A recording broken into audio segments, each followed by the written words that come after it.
You're listening to Kempire here on the Kempire Radio Network. Hey y'all, what's going on? What's going on?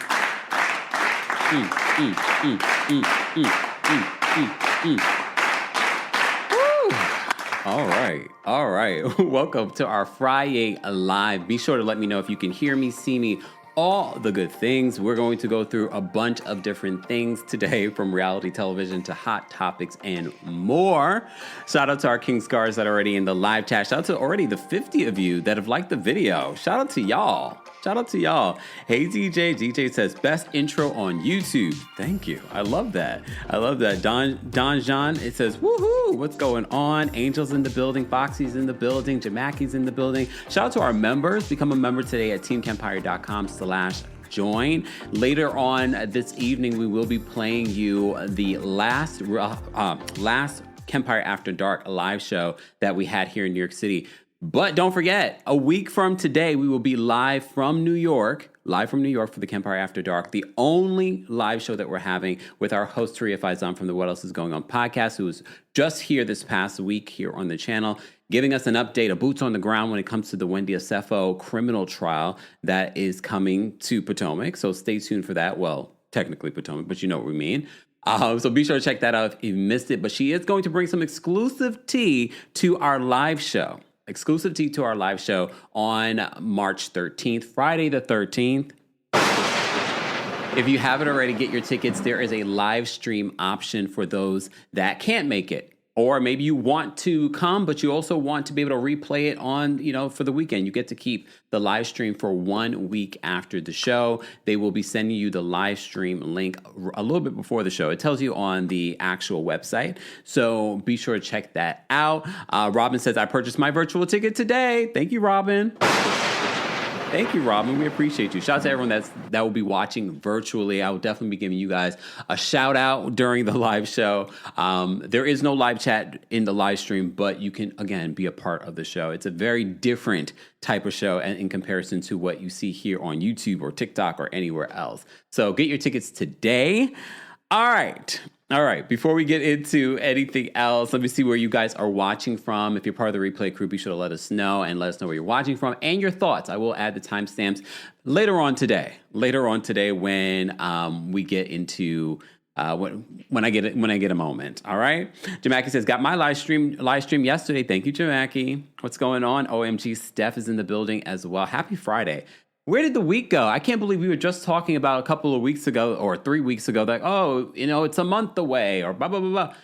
And next week is our live show, our only live show I have planned. I know you guys think I'm just saying that, but no, y'all know I'm a man of my word. Unless something magically happens between now and the rest of the year, it ain't happening. It's not happening. Tuvoxy says she's watching from Maryland. What's going on, Maryland? All right. Hey, Judy. Judy's watching on Twitch. Shout out to everyone watching on Twitch. We are also live on Twitch. I hear the audio and the video is top tier on Twitch. So follow us on Twitch, twitch.tv/TheKempire.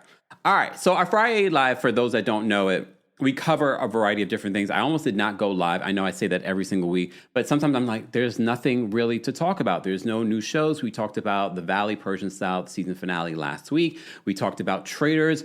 We're going to talk a little bit more about Traitors because Candiace is breaking her silence, not really, but sharing her thoughts and opinions in regards to what may have went down, her experience on the Traitors. And she had a special guest this week, Tiffany. You remember Tiffany from Big Brother, but also the Traitors, who we all felt went too soon. So she's breaking her silence on that on their podcast. We're going to get into that in just a second. Let me just open my notes. We're also going to talk about the Real Housewives of Beverly Hills. I am going to share my thoughts on Ladies of London. I did get a chance, hence why I pushed back the live, because I was in the middle of watching the first 2 episodes. Bravo, you're welcome. The first 2 episodes of Ladies of London came out. I wasn't sure if I was going to watch it, but I did. Will I be back?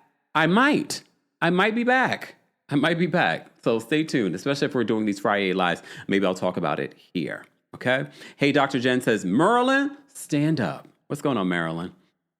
All right. Ooh, Viva La Glam says, sneaking this live in during work. It's okay. A lot of people do. I won't tell, but please understand your boss might be watching too.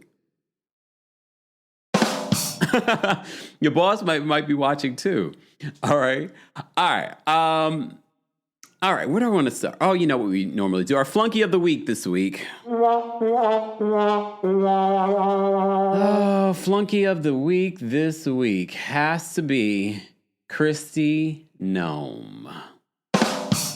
You know, our flunky of the week, Kristi Noem, who has been, quote, I'll put in fired in quotes because is she really fired?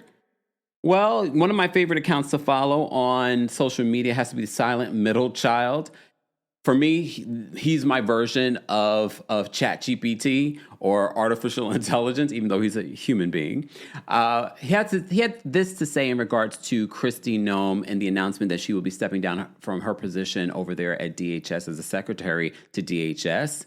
LaTanya says Matthew Knowles should be flunky of the week. You're right. Let's add him. Can we just write him in? Because I already did 2 videos talking about Matthew Knowles and him trying to downplay Tina Knowles' contribution to Destiny's Child. And some of y'all in the comment section also trying to downplay it. I did a video yesterday. If you missed it, be sure to check it out. Matthew Knowles, you get honorable mention for flunky of the week. Matthew Knowles. Okay? But Kristi, you got this one, girl. So Trump just fired Kristi Noem, the Secretary of Homeland Security, who has been at the forefront of the brutal ICE assault on blue cities across the U.S., most notably Minneapolis. And while I'm glad she's out, I wouldn't exactly say it's cause to celebrate, as the person that he's nominated as a replacement, Senator Markwayne Mullins from Oklahoma, is potentially even dumber than Noem. So let's talk about it. And first off, let's be clear that Noem was not fired, directly or indirectly, for her handling of ICE. She was fired after lying during a congressional hearing about a $220 million ad campaign that prominently featured herself, one in which most of the funds were funneled to an 11-day-old company owned by one of her associates. And it's not even really the lying that she was fired for, it's the fact that her lies specifically damaged Trump, as she said that he approved the ad rather than taking the fall for it herself. And since the Cardinals... $240 million. The amount of waste that's being spent on our taxpayers' money between the wars and just what's happening within our government, the amount of waste. And then they're talking about, oh, we're here to save money. The jobs information just came out. Unemployment's at what, 4.4%. There were like 92,000 jobs lost recently. Of the GOP is saying anything negative about the dear leader, she's out. Except that she's not really out either, as Trump reports that she is simply being moved to a new position, the Special Envoy for the Shield of the Americas, which sounds like it was named by some fascist villains from a Marvel movie. Details on what the position entails are unclear, but it probably has something to do with the similarly named Shield of the Americas Summit that Trump is attending this Sunday, March 7th in Miami. The summit is basically a meeting between Trump and supportive right-wing Latin American leaders to revive the Monroe Doctrine, which basically calls for the complete U.S. control of any international influence in the Americas. In the meantime, Trump has nominated Senator Markwayne Mullins as Noem's replacement in DHS and ICE, which is really scraping the bottom of the barrel because aside from being a Trump bootlicker, the distinguishing facts about Mullins are that he's the only sitting senator without even a bachelor's degree, and that he's a former MMA fighter, questionable, with a history of unapologetically trying to get into fights on the Senate floor because, according to him, some people just need to be punched in the face. I'm sure we can all imagine what someone like that would do when put in charge of ICE. Now, he does need to be confirmed by the Senate in his new role, and him accepting the role would mean that the Republicans would put a Senate seat at risk in the upcoming elections. But considering that the confirmation only requires a simple majority vote, I do expect the confirmation to go through. So altogether, what we have is more of the same with DHS and ICE, and no real consequences for Kristi Noem, who needs to be in prison for human rights violations, not in a cushy position as a fake international envoy for U.S. imperialism in Latin America. And while her recent demotion does leave her more vulnerable to state-level charges than before, I wouldn't expect any real consequences for her until we, the people, decide to start holding the current administration accountable for its actions. Are we angry enough yet? Are we? Are we? Millie says that approved ad is money that came from appropriated funds. That means Congress had to have approved and had to go through several approvals and audits. We need to talk more about Congress and holding Congress more accountable, and that includes on the Democratic side too. the Democrats in Congress, yes, they don't hold the majority, but there's some things that they're signing off on as well. Just saying. Primaries are coming up. Just in case you didn't know. Speaking of elections, I was very disappointed in Texas. I'm sorry, Texas, but not really. A lot of you did show up and show out, and there were a lot of ways of them trying to prevent people from voting happening over there in Texas. Jasmine Crockett did not win her primary against James Tarico. I saw, and this is another honorable mention for the random X user. I'm not going to highlight them because they probably have like 200 followers, where they posted a picture of Matt Rogers and Bowen Yang. You remember we gave them "Are you okay?" mention a couple of months ago, because they encouraged people not to donate to Jasmine Crockett's campaign, saying that she was not going to win. She had no chance of winning. Yet, for the one of the very first times ever in a Democratic primary, got over 1 million people to vote for her. Okay, despite trying to have voter interference. So this lady posted this picture of Bowen and Matt Rogers and simply said, "Vindicated." They weren't vindicated. They weren't vindicated. No one said that Jasmine Crockett was going to definitely win. The reason why that people were upset with them, first of all, they're not from Texas. They normally don't talk about politics.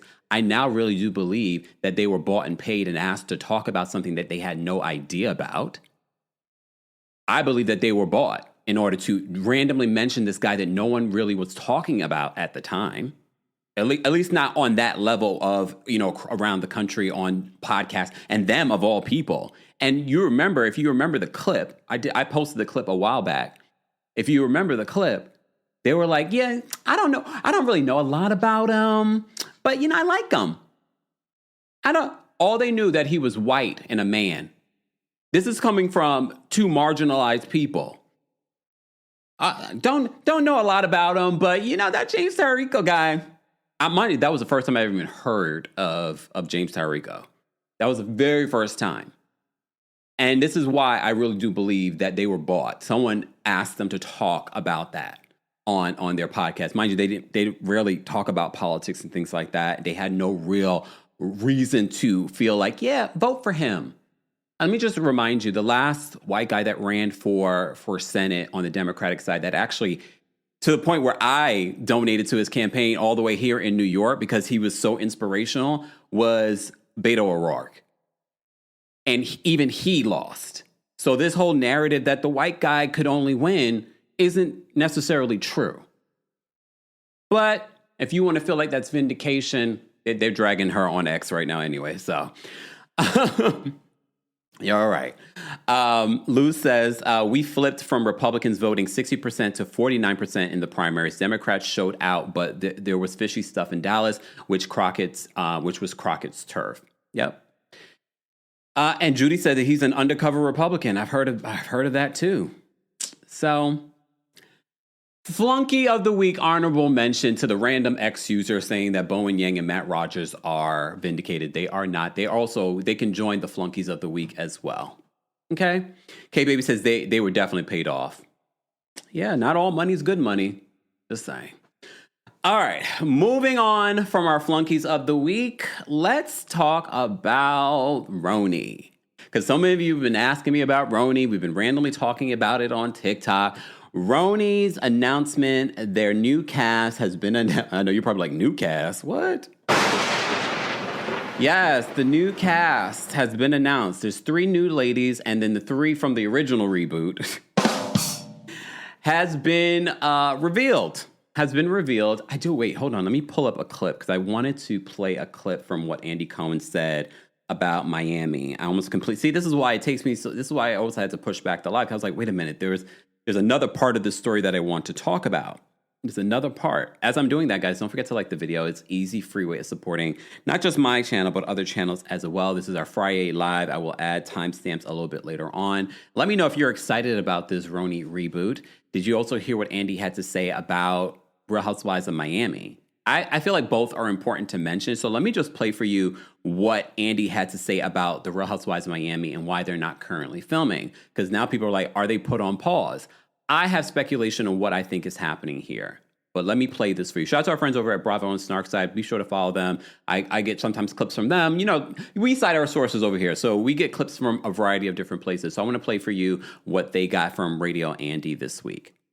I love Miami. You know, there are some, I think we're looking at how to keep it as fresh as possible. And that's kind of the only story. You have to remember, we've got how many? 9 housewives going right now. So what you don't want is something either sitting on this shelf for so long. I mean, I always think that there's a benefit in waiting. If there's no rush to get it on the air, I always think there's a benefit in, you know, waiting. And then when it comes back, everyone's like, oh my God, how great. It's finally back. I mean, remember that, we're about to pick up cameras for New York. And that's been, gosh, at least a year since that last reunion, at least. And there was a period between Atlanta seasons that was a year or something like that. So, but you remember with Real Housewives of Atlanta, they were rebooting it. That was a reboot. They didn't do a complete cast reboot, but that was a major reboot. They got a bunch of new housewives. They brought a housewife that hadn't been there in a long time. So unless you're rebooting Miami, I don't think Miami needs another reboot to their reboot. They needed a couple of changes, and I think they weren't willing probably to make certain changes. That could be another reason, but I have a bigger reason why I think what's happening with Miami. This happens sometimes in the Bravo sphere, that there's maybe a longer wait for news or something that you would like to know. But this is also not the first time that they took a long time to bring Miami back. Remember the last season took forever for them to bring Miami back, which is so weird to us. So that's where we're at right now. Hence why they probably also decided not to really include all of the cast from Miami for the Ultimate Girls Trip. Here's my speculation. Based on me reading between the lines of what Andy Cohen is saying on Radio Andy about there's no rush. That is what he's saying. He's not saying that Miami's put on pause. He's saying that there's no rush. I agree. I don't believe that you should rush anything, but I think this is convenient. I think the powers that be, I know a lot of people think that Andy Cohen is the power, the ultimate power over there at Bravo. He's one of the powers, but there are suits that you don't know of that are way above him. And I believe he is so invested in the Rhode Island is coming. He's invested in this reboot to New York. I think he's very heavily invested in New York, because in what world would a show that gets rebooted is getting rebooted again? So I believe the network probably gave him a boundary, and they were like, well, if you want New York to actually happen, if you really want this to come back, Miami can't come back at the same time. Miami's going to have to be put on pause for indefinitely. I'm not saying that this is fact. I'm not saying that this is what I've heard from sources. This is my speculation. I believe that he's prioritizing New York. Yes, New York has been a long time. I don't understand why they don't just normalize. It's done. You tried, it's done. It didn't work. New York, I give these other shows better grades because of how bad New York was. I grade all the other cities on a curve because of how bad this reboot of New York was. I'm not saying that this new iteration will be just as bad, but I believe that the network heads, the suits, the powers that be, told Andy Cohen that no, we're not going to bring Miami back.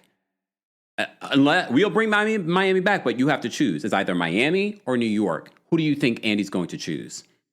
You already see that Andy has his favorites. I believe, not to say that he has any favorites in these women specifically, but I definitely believe that he prioritizes New York. I wouldn't be surprised if that you see New Jersey before you see Miami. So, yeah. Sidebar. Okay, wait. Before we get to sidebar. So, we saw the news this week that there's a RHONY a reboot to the reboot happening. All right. Deadline reports that Bravo has set the cast for the Real Housewives of New York season 16 as filming begins. It began this week.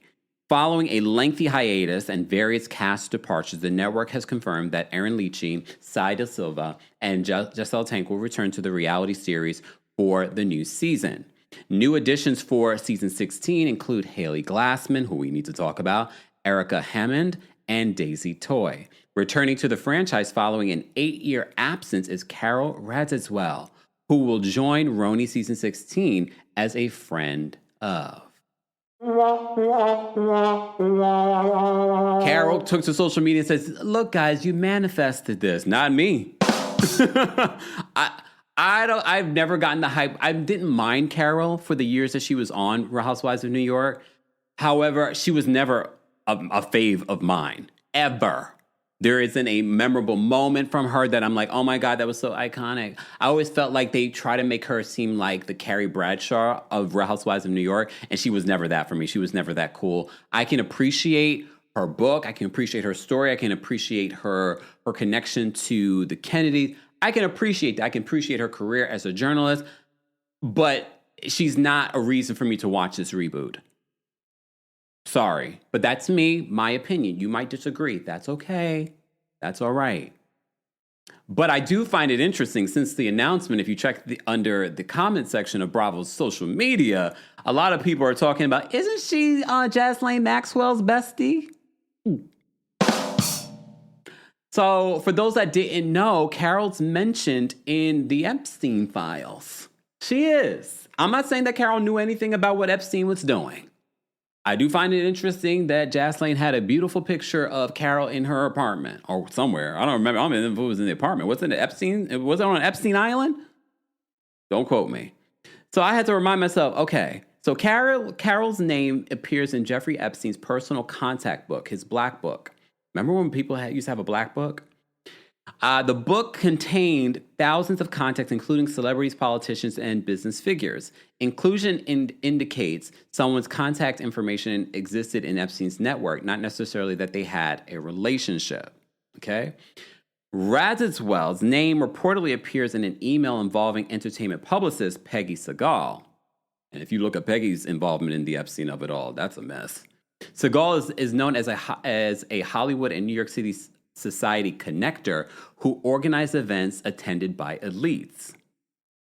The email suggests a social network type connection within the New York media and celebrity world.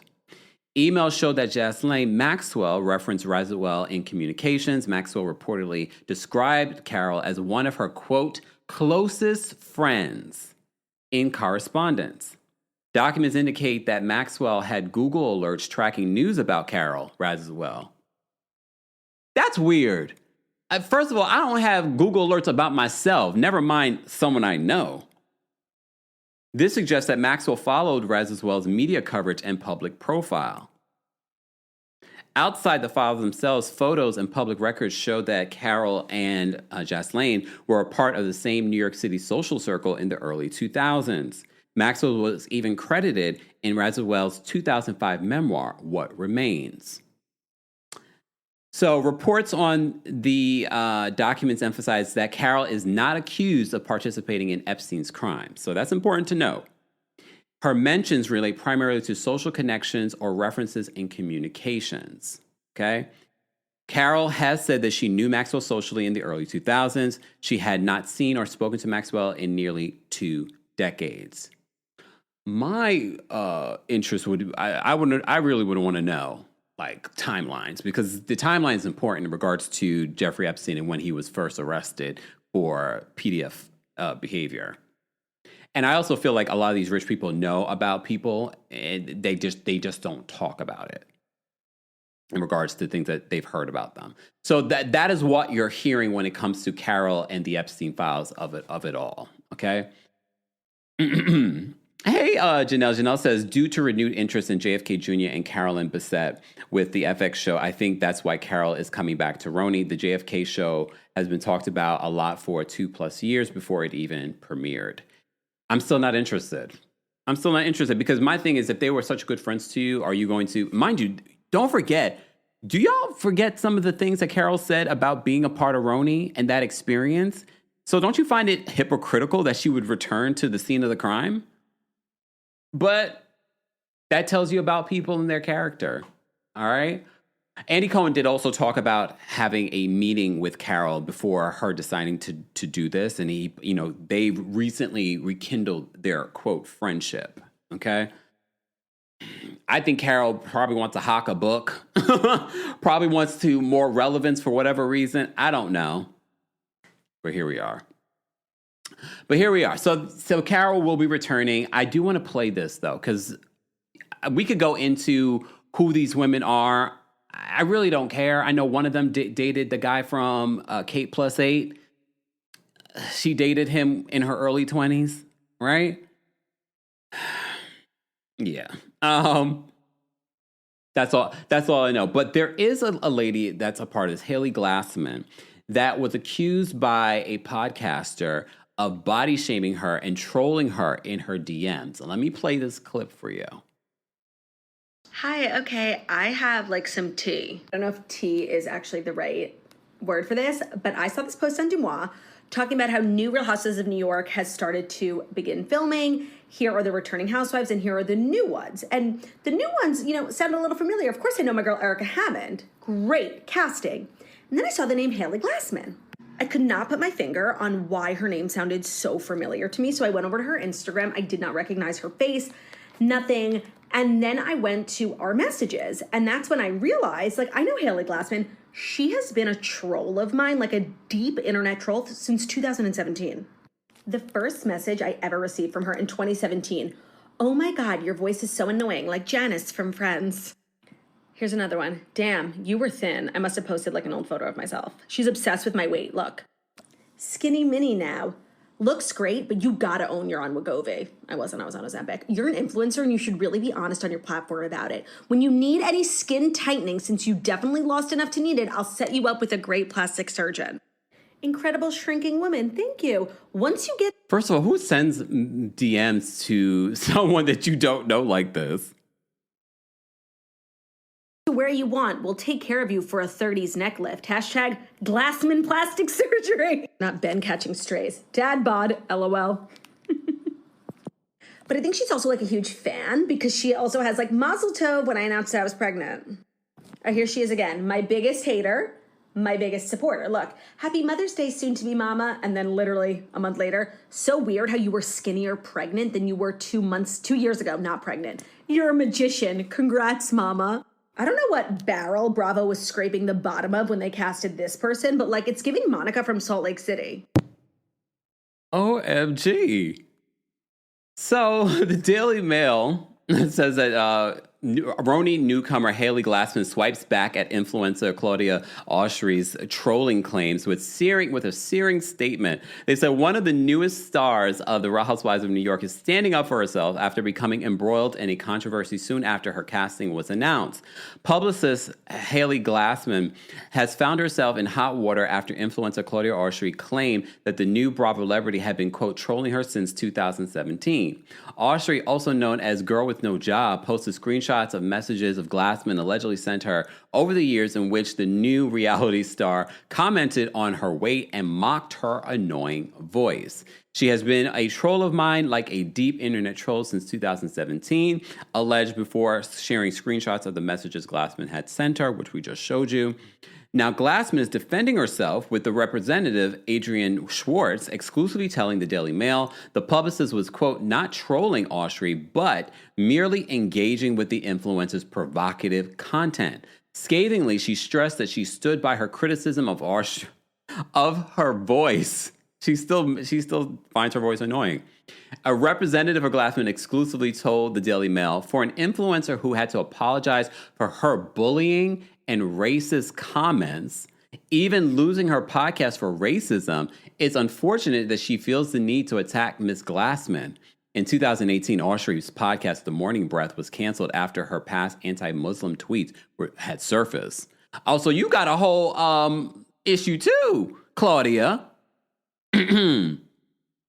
Haley's responses were in no way, quote, trolling. She was simply engaging with Claudia's provocative content, the rep said. Miss Glassman responded to her post appropriately, even sending a sweet mazel tov for the birth of her child and offering sound advice to be respectful of her young followers when she seemed to be dishonest regarding the use of weight loss drugs, which is a legitimate, relevant issue. Miss Glassman is the daughter of a very respected and prominent plastic surgeon who offered her plastic surgery advice to an outspoken influencer who posts nonstop about her weight. Let's face it, bullying Miss Glassman all while playing the victim after openly having to apologize for her own past bullying is a bad look. She should be embarrassed. Miss Glassman is in support of all people. She has expressed women are beautiful, every shape, every size. They're all sexy, but she says the sexiest of all is authenticity and respect to all groups of people. With that said, Haley stands by her comment regarding her distaste for Claudia's voice.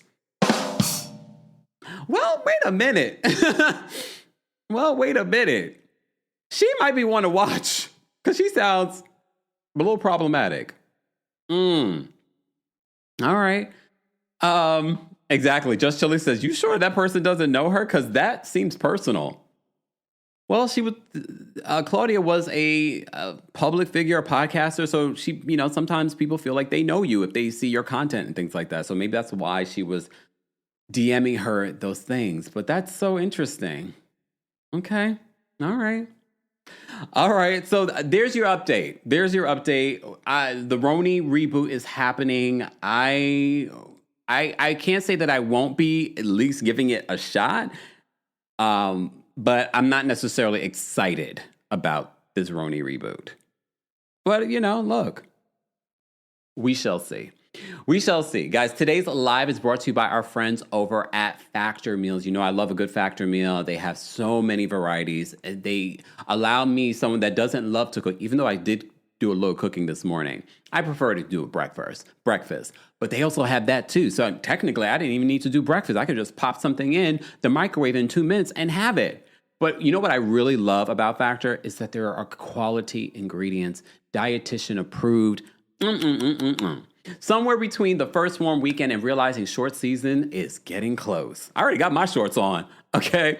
Eating well stops feeling optional. Factor is how I stopped letting a busy schedule be my excuse. Fully prepared meals designed by dietitians and crafted by chefs. Ready in 2 minutes, no planning and no cooking. Quality functional ingredients including lean proteins, colorful vegetables, whole food ingredients, and healthy fats. No refined sugars, no artificial sweeteners, and no refined seed oils. Meals that fit your goals and schedule, healthier eating, calorie management, more protein. Okay, 100 rotating weekly meals to keep things fresh and delicious through winter. As I said before, they have high protein, they have calorie smart, Mediterranean diet, and so much more. They even have ready to eat salads now. Okay, all right. So, of course, we've gotten you a discount. So head to factormeals.com/Kempire50off and use code Kempire50off to get 50% off and free breakfast for a year.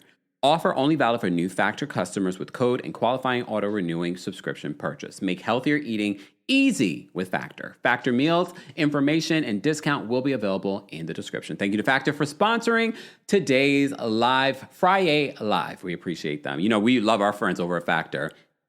We've been working with them, oh my gosh, like multiple years now. Oh my God, it's probably like 2 years we've been working with Factor. So shout out to them for believing in our podcast and YouTube channel. Thank you, Factor. Quality sees quality. Boop.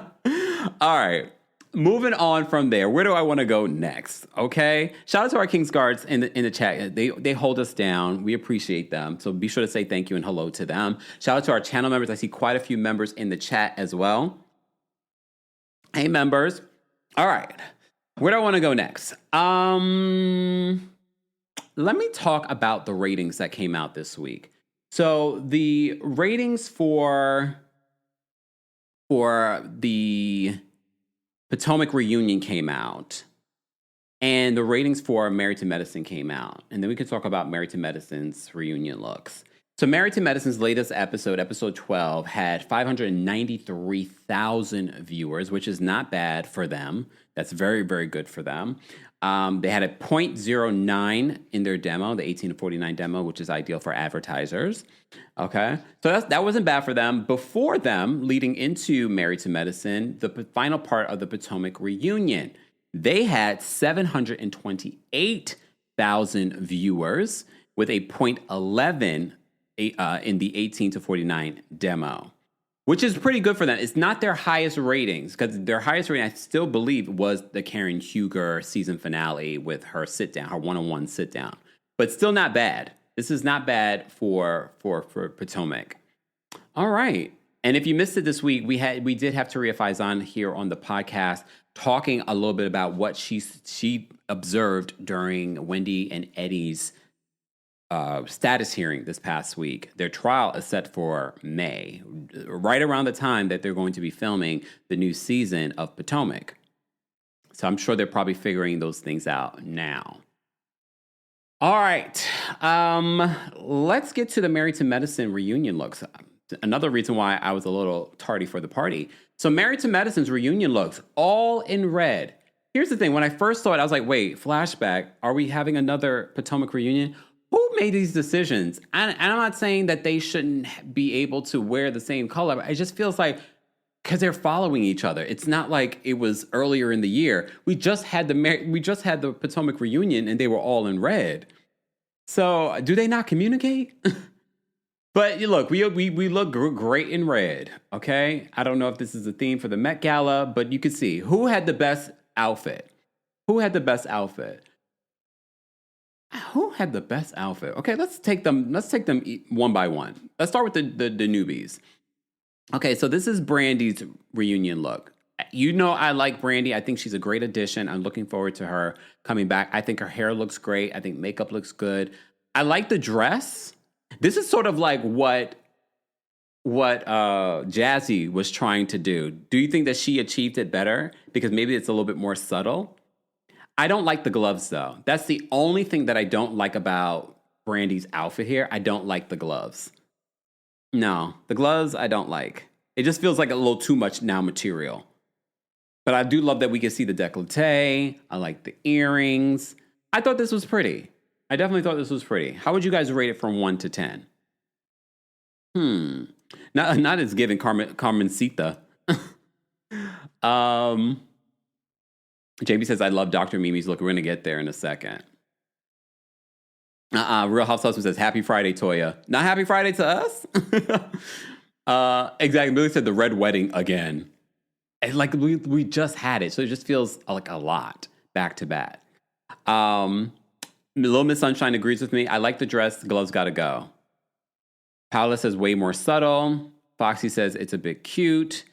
All right. I'm seeing 5s. I'm seeing 6s. I'm seeing 7s. I'm going to give this a 7.5, maybe an 8.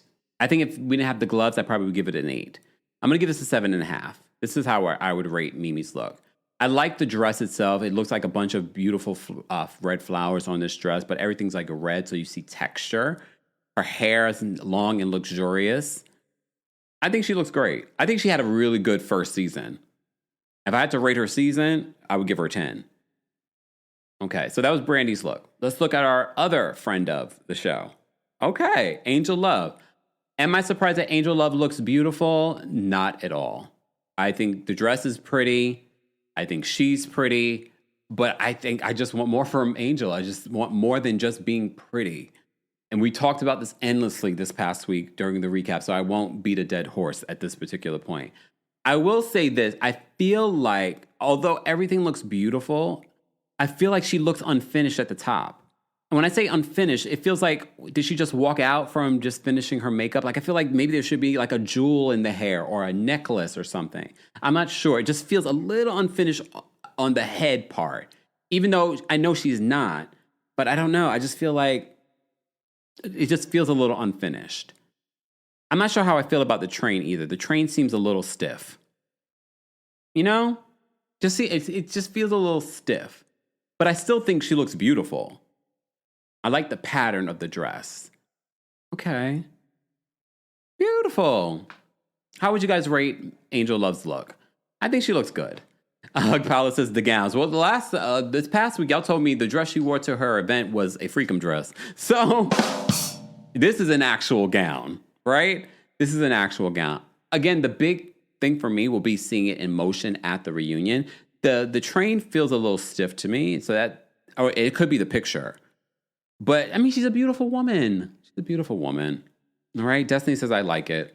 Well, how would you rate it? Angel gave it a 7.5. Cherry gave it not a 4. Okay, I don't think it's that bad. Trini says I see what you're saying, Count. See? 6.5. Miss Mellow Magic gave Danny gave it a 7. Miss Parker gave it a 5. Okay, y'all don't really like it. Do y'all see what I'm saying about the head part? It feels like she was still doing makeup. So I don't know. Something. I needed like a jewel in the hair maybe, or a necklace or something. I'm gonna give it a 7. I think it's fine. I don't hate it. I don't love it. Okay. Bong says, "What's up with them and Potomac Ladies all in red?" I don't know why they did that. I don't know whose idea it was. I know it's 2 different production companies, but y'all still on the same network. Okay. Paula gave it a 6 due to the train. The train looks a little stiff. Millie says her energy in not her energy. Don't talk about her energy, Millie. You know how she is about people and their energy. Says her energy in the pose is off. It could be that too. It could be that. All right. Heavenly. Oh, damn. This was probably my least favorite look. Heavenly. It's giving Monique Samuels from the Potomac reunion, like superhero-ish. All that hair. I don't love this look. It's sort of, I don't know. I don't even know how to describe it. The long train, the asymmetrical bust. It's not bad. You know, we've seen bad. Because I hate the fact that I compared it to Monique's look. However, because Monique's look was a lot worse, if I'm going to be honest. Coco, that's a perfect way of describing it. It's giving 90s Barbie Christmas. That's exactly what it's giving. It's giving 90s Barbie Christmas. I don't hate it, but I don't love it. Mr. Melon Magic says the pose is a no. Yeah, maybe the pose is not going to help either. Not a -10. Not a -300 Angel gave it. Melon Magic gave it 4. Heavenly a 4. Okay, lipstick. Well, damn. I can't even finish what you just said, Fish-Eyed Jedi. It reminds me of Drew Sidora reunion look from season 14. That's what it reminds me of. You're right. Not Evelyn. Takia says Heavenly is giving Evelyn from The Wiz. Especially in the face. I saw, Heavenly has a lot to celebrate. She now is qualified to run for Congress in District 13. So congratulations to her in regards to that. How would I rate this reunion look? I'm going to give it a 5. I don't love it. Toya. I mean, Toya usually brings it to the reunion. She's had some misses before. This reunion look is very sexy. I mean, between the very low cut in the bust, the almost sheer, like you can almost see that like she's not wearing clothes under this dress. The pose is posing. I don't necessarily hate the hair, but I don't love the hair. I don't know if it could have been done differently or maybe more of a shorter cut, like a bob. But it's still sort of bob-ish, but I don't know if I love the curliness to this bob. You know what I mean? And I kind of feel like she should have had like a long necklace to drape in between the exposure of her breasts and this dress. Because again, when I first looked at it, I was like, oh, this feels a little unfinished, but it's still sexy. I love the dress. Hair, skin, face is always giving. Okay? Himeta says that it's very sexy, sensual. Yes. I just feel like something on the neck would have been beautiful. I don't know. I don't really love the hair. I don't hate the hair. Okay? But she's probably one of the best dressed. Right? Nadalan says, I love the hair. Look, I mean, you have a right to how you feel. Desiree said, I love the hair. She came ready to slay. Yes, Dr. Miss Honey says some sparkle on her wrist would be nice. Yeah, it just feels a little like she also, very much like Angel Love, came out of getting hair and makeup and just like, oh, we got to take a picture. And she wasn't done getting ready. But I love the dress. I think she looks great. But I feel like some jewels, like a bracelet, a necklace, something. That's the only thing that I feel like that's missing. Okay? But I still love it. It's probably one of my favorite looks. I'm going to give it a 9. It probably would have been a 10 if she had fixed some of those things. Say, okay, Don John we see each other. He says the hair could have been a bit shorter. That's what I was thinking, like a nice little bob, which she's done before. We've seen her with that short bob. Not a bob. Yeah, but not like the short, not like short hair, but like more like around her neck or like around her chin. Millie says, were they all rushed? Right, kind of feels that way. All right. How would you guys rate her look? I'm going to give it a 9. That's how I would rate Toya's look. Dr. Contessa, whose fashions have been questionable since she's returned, okay? Hair and makeup look great. The dress, I don't hate it. It feels safe. I don't hate it. I mean, I honestly expected Dr. Contessa to come out looking like Monique at the most recent reunion. So the fact that she came out looking decent, I'm here for it. She looked great. Okay. But would I give it a high rating? I'm going to give it a 6.5. Because I don't really love the dress. I don't really love the train, but it feels like a safe choice. And she could have went and did something crazy. And she's done that throughout the season. But I thought this was just okay. Just okay. Miss 17 Sweet says, I don't like the dress. Angel looks beautiful. B. Angie says. Desiree says the train is awful. It could also be, keep in mind too, whoever prepped her for the photo did not fix the train properly because it feels like the train is like slumped over. Dina says there's so much wrong with that dress. Okay, let's point out at the bottom there where you can sort of see the under part of the dress. It feels like we shouldn't see that. I don't really love that. Oh, damn. 6.5. Deborah says, that's too high, Kim. This is my rating. What's your rating? Do not judge other people's ratings. Vicky says she looks beautiful. 9. See? I'm not judging Vicky's ratings because I feel like that's way too high, but that's Vicky's rating. Jimmy gave it a 6. All right. Tracy gave it a 7. See, it's fine. Danielle says, I don't like the dress. Wait, hold on. Danielle says, I don't like that dress. I don't like that the dress is shorter than the sheer part of the dress. Yes, the very, very bottom part of Dr. Contessa's dress. The train can go. She gets a 6. See? We see each other on this one. All right. Tiki says the top of her dress and the underskirt is giving after 5. Tiki gave it a 5.5. Danny Wade gave it a 6. The lining should have all the way down. Yeah, it's that lining part at the bottom that throws it off. I don't really love the dress overall. I don't love what's going on at the bust. But in comparison to what Contessa has given us fashion-wise over the season, y'all, ain't this a good one for her? Y'all saw the things that she wore this season in her confessional, in group events. Come on, this is an upgrade. Guys, don't forget to like the video. We're almost at 400 likes. Thank you so much, Maloney, for the super chat. We appreciate your support. Maloney says, Contessa looks darn good walking out to set on her page. Oh, see, that's why they post their own photos.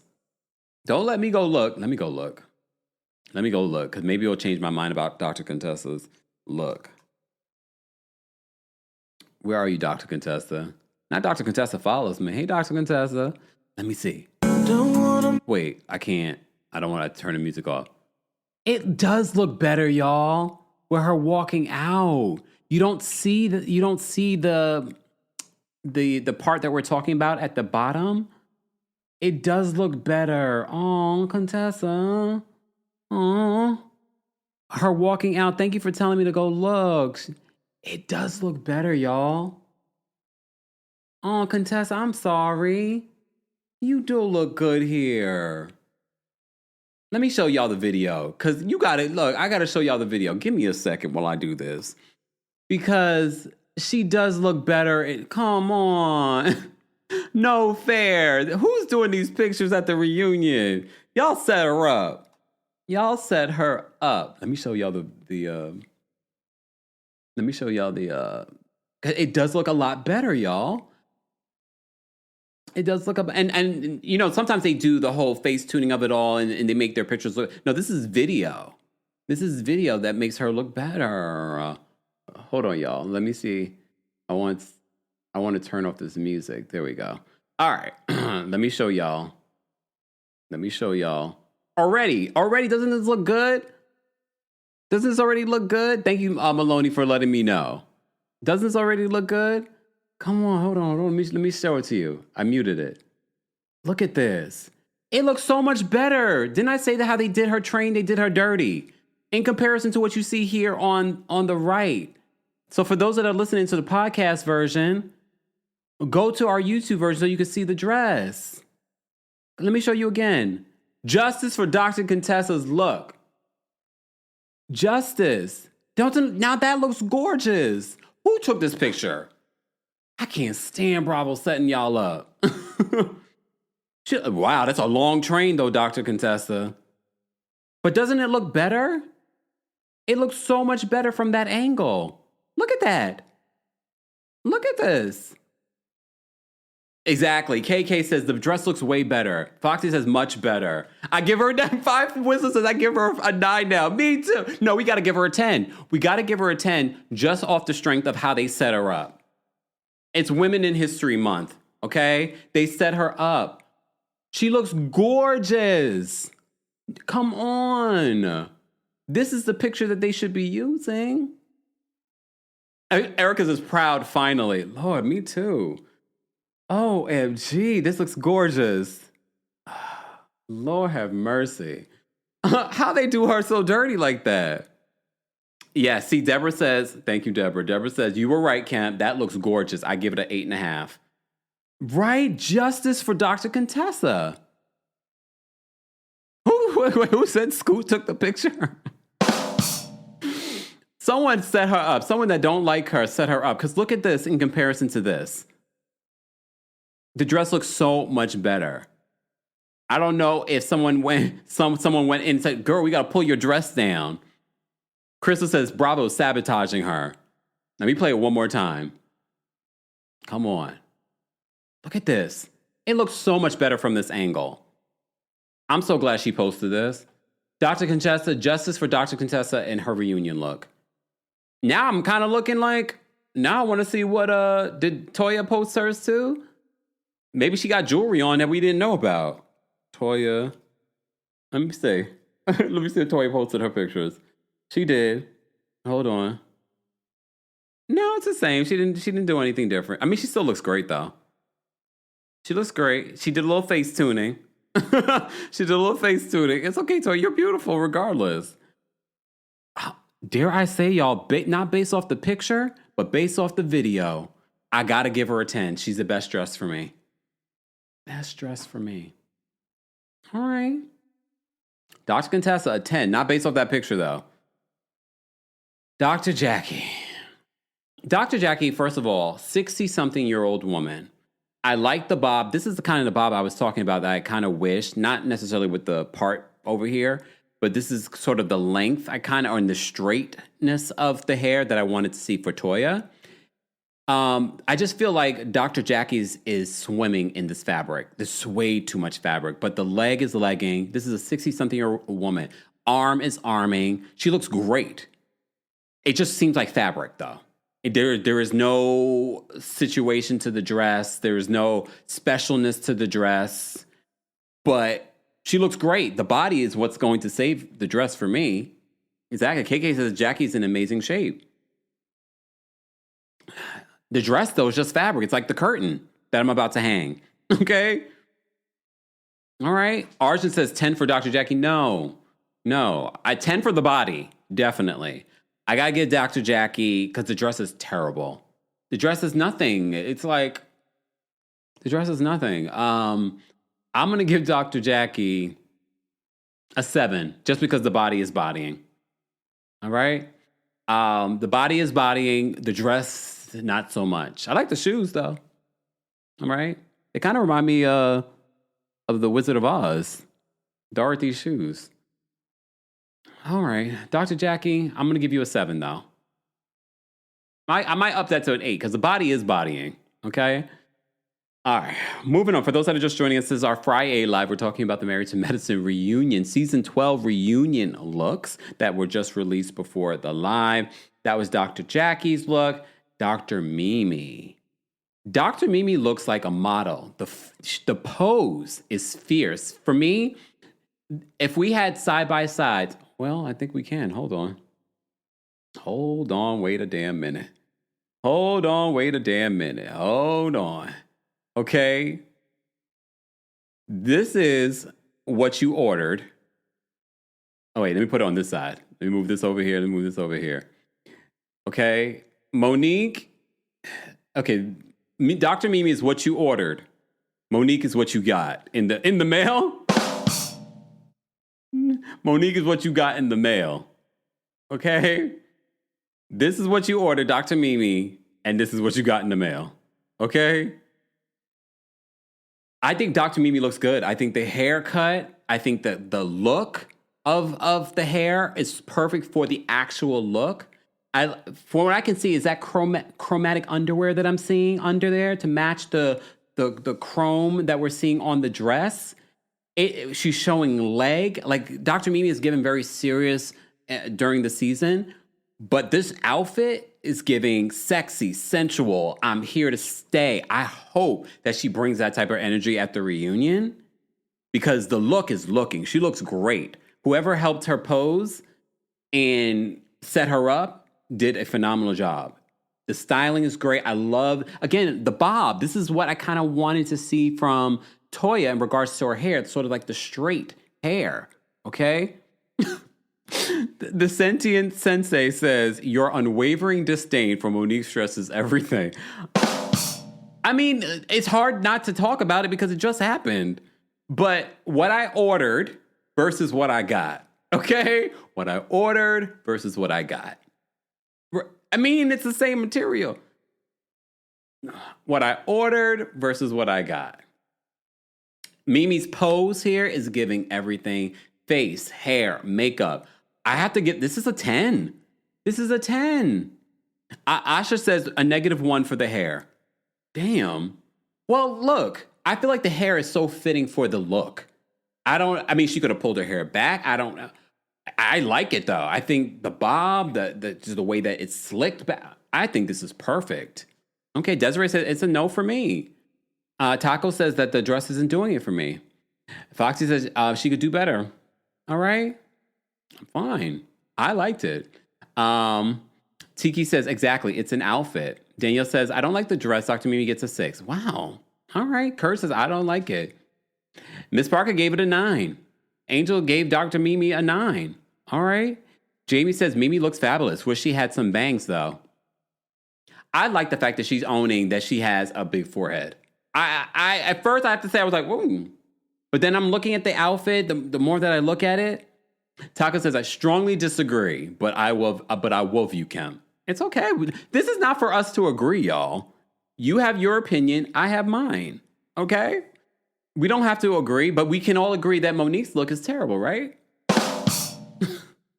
We can all agree that, right? Right? Okay. Let me know, guys, if you're part of the replay crew, let us know how you would rate the reunion looks from Married to Medicine. We're not done. We still have Dr. Simone. I think Dr. Simone looks, I mean, I kind of wish the slit was a little higher, but I feel like she's going for demure. I think she's going like, age appropriate, as some of you like to say. I think her hair and makeup looks great. I like this color on her. I don't know. I don't know. Something about the bottom half of this dress I don't love. I don't know. Maybe it's where the slit ends. I like the color on her. I feel like the fitting could be a little bit better, especially like around the arms. And I don't know, because it always feels like with Dr. Simone, she gets a dress, but she doesn't get fitted or tailored for the dress. You know what I mean? Or the dress doesn't get tailored for her.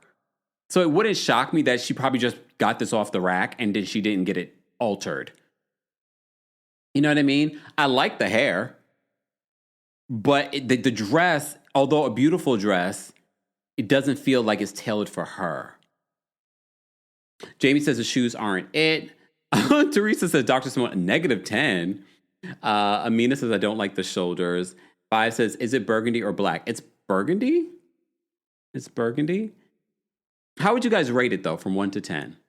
How would you rate it from 1 to 10? Let me see. Oh, it's a better version of Giselle's dress? Which dress? Not from this last reunion. Not from this last reunion. Okay. Beatrice says too much fabric for her height. I think because the dress is not tailored to her. Yeah. She looks lovely, Foxy says 8+. I'm going to give her a 6, just because I feel like it's not tailored to her. I'm seeing 7s, I'm seeing 6s, I'm seeing 1s, I'm seeing 4s. Sydney says the color is pretty. I really do like the colors as well. Osing says her face and hair are flawless, though. Yep, I think hair and makeup looks great. K-Love says she could have done better, not a reunion look. Diamond says, I wish the slit was higher. I think she's probably going for a little bit more, demure look. But I don't feel like this was tailored for her. But also her pose is kind of not doing it justice either. All right, so that was Dr. Simone. Last but definitely not least, let's talk about Quad. Okay, Quad. Quad is, okay, y'all talking about Dr. Simone's slit wasn't high enough. Now Quad is showing us no underwear. Okay? Quad, I had to say, when I first saw this photo, I said, is this AI?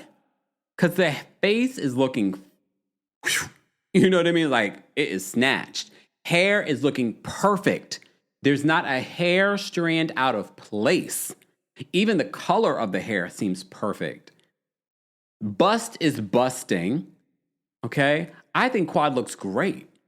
Did Quad post any video of her look? Let me see. I just want to see. And this will be the moment that I find out that I'm blocked. No, I'm not. Thanks God, Quad. She didn't post any pictures of the reunion yet that I can see.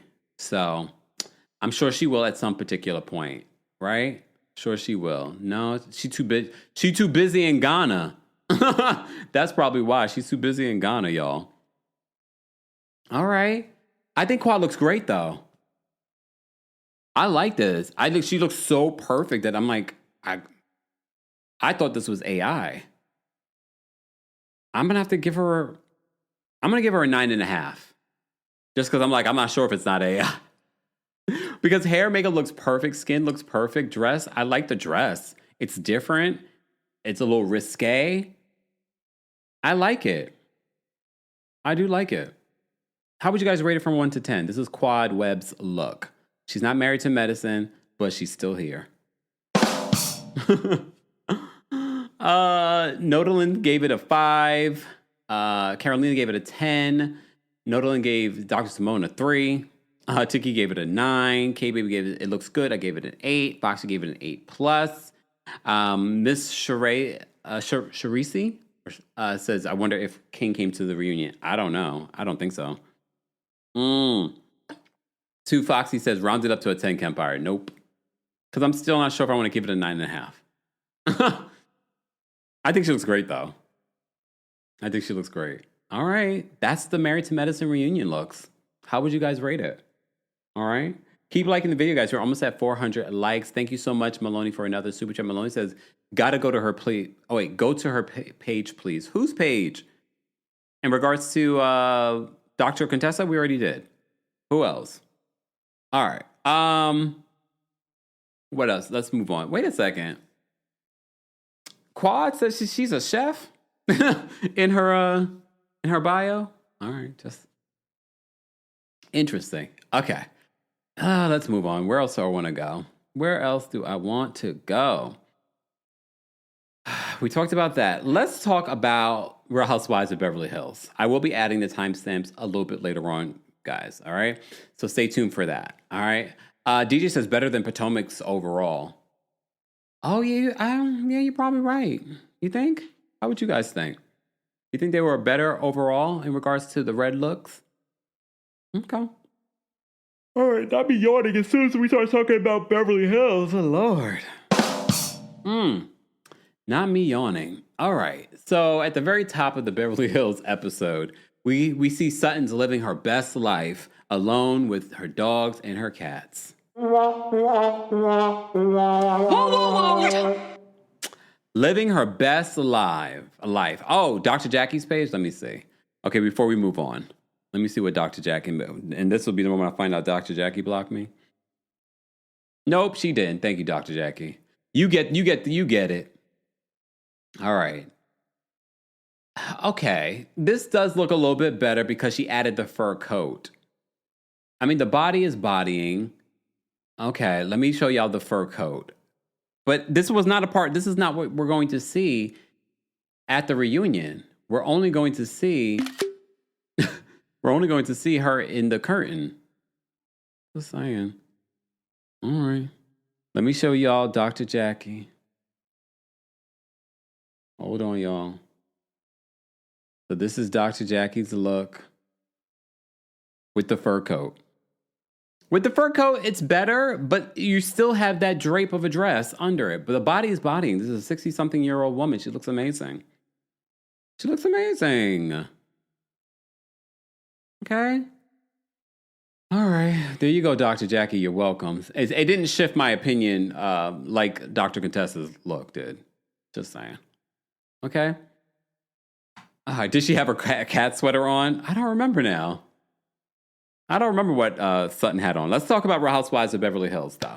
Okay? So Real Housewives of Beverly Hills, we start off the episode with Sutton at home sitting with her... I actually have the same television that I gave to my sister recently.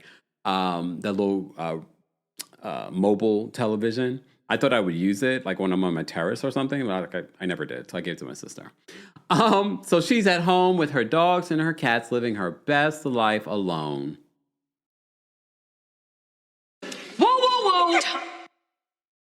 Okay. All right. Then we get to Bose and Dorit hanging out. Here's the thing. I don't know. Do I believe that Bose and Dorit have a real friendship? I don't know. But Dorit comes across so fake when she sees certain people. Like when she was hanging out with Rachel. Like it's so performative how she acts. So when she sees Bose, she's like, oh my God, my Bosie's here. And like, it feels so performative and fake. I can't say I feel the same way in regards to Bose and how she treats Dorit. But that's just me, okay? So Dorit, so Bose tells Dorit what Kyle said about her while they were in the Hamptons in regards to Dorit's mood being erratic, okay? I don't remember if those were the exact words. If anything, Kyle said worse about her being manic and OCD and things like that. Bose says, I believe the reason why you're late is because of you're talking to the lawyers or the kids. Why are they acting like Dorit being late is brand new? We've been talking about Dorit being late for years. And the last time I remember them making a big deal about it, remember, it was during the pandemic where she was taking that photo of her looking in the window. Remember that? People still make jokes about that photo. And I'm just sort of like, this is not new. This is not since her divorce. She's been late and disrespectful of people's time for years because I'm getting glam. You know what I mean? So why are they trying to make excuses now? Bo's like, I figured you're talking. Well, Bose is new. So she's like, I just figured you're talking to the lawyers and you're dealing with your kids and blah, blah, blah. No, she's always been this way. Denise's party, Miss Melon Magic said. She's always late. I find that to be very disrespectful. it's one thing to be late once in a blue, but to be late all the time, especially for flights, you're getting left. I don't care. You're getting left because you are disrespectful. And then just laughing it off. I'm like, okay. Bose says that her reaction for her concerns about Dorit is like, let me go check on my friend. Bose wants to come across like she is the best friend in the entire world, that she's the girl's girl. But I've told you countless times, anyone that refers to themselves as a girl's girl usually isn't, based on patterns that we've seen over the years. Okay? So Dorit's issue with Kyle talking about her, she's like, if you have concerns, and she says her issue with friends that have concerns but never bringing the concerns to her directly. And I have to agree with her. I don't disagree with Dorit when it comes to how Kyle is handling the situation, because her description of Dorit's behavior, I have to agree with Dorit. It's the hypocrisy. You're talking about the things that I'm saying on this reality show that could affect my custody situation or my divorce, but you're calling me erratic. You're calling me OCD. You're saying that I'm having these manic moments, that you're concerned about my well-being, that I'm like all over the place. That's going to hurt her more, if we're going to be honest. So I have to agree with Dorit in regards to that. Okay? But Dorit points out how Kyle, at one particular point in her issues with Mauricio, she was emulating the behavior of new friends, but she said she didn't handle it the way that Kyle handled it. She checked on her friend. She also points out that Kyle is saying things, like I said before, that could affect her situation with PK. So Bose, then we see this transition in another scene, but Bose does invite the group to Italy. She's hosting this trip. Apparently, it's her friend's home mansion that they will be staying at. So she invites the entire group. So they flash back to when Bose is inviting the entire group to Italy. Sutton's just like, I'll go anywhere with you.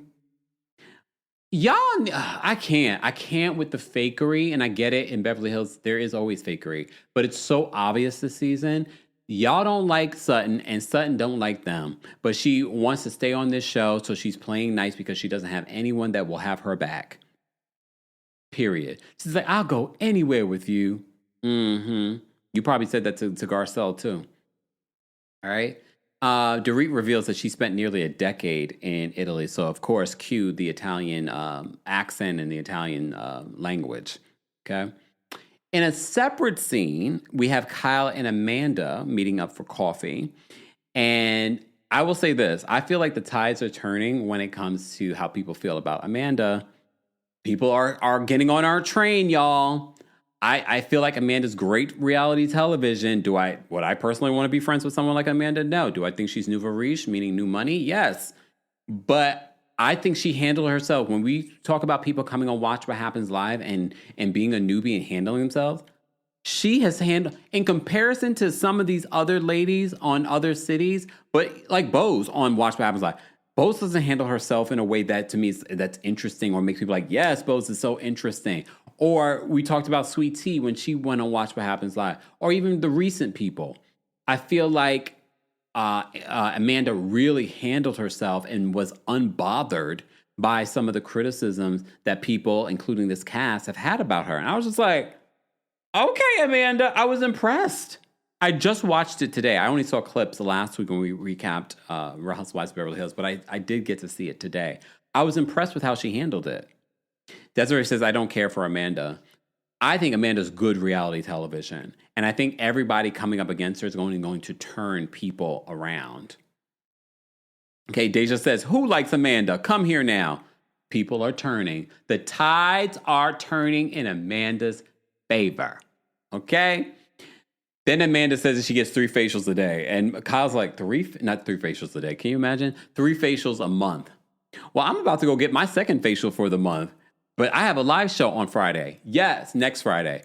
Yes, don't forget the Kempire After Dark live show is happening next Friday here in New York City. There are some tickets still available, in-person tickets available, but if you can't come, there is a live stream available. So go get your tickets today. Ticket information on the Kempire After Dark, a live show, a night of unfiltered commentary on pop culture, reality television, and tea being spilled, both by our host, by myself, and you. All right?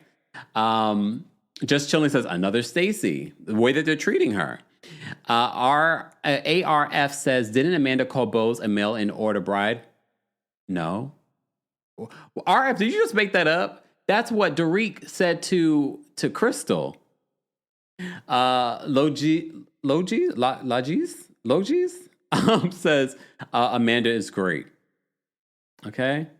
Not the tide is turning me away. Y'all are a mess. Okay?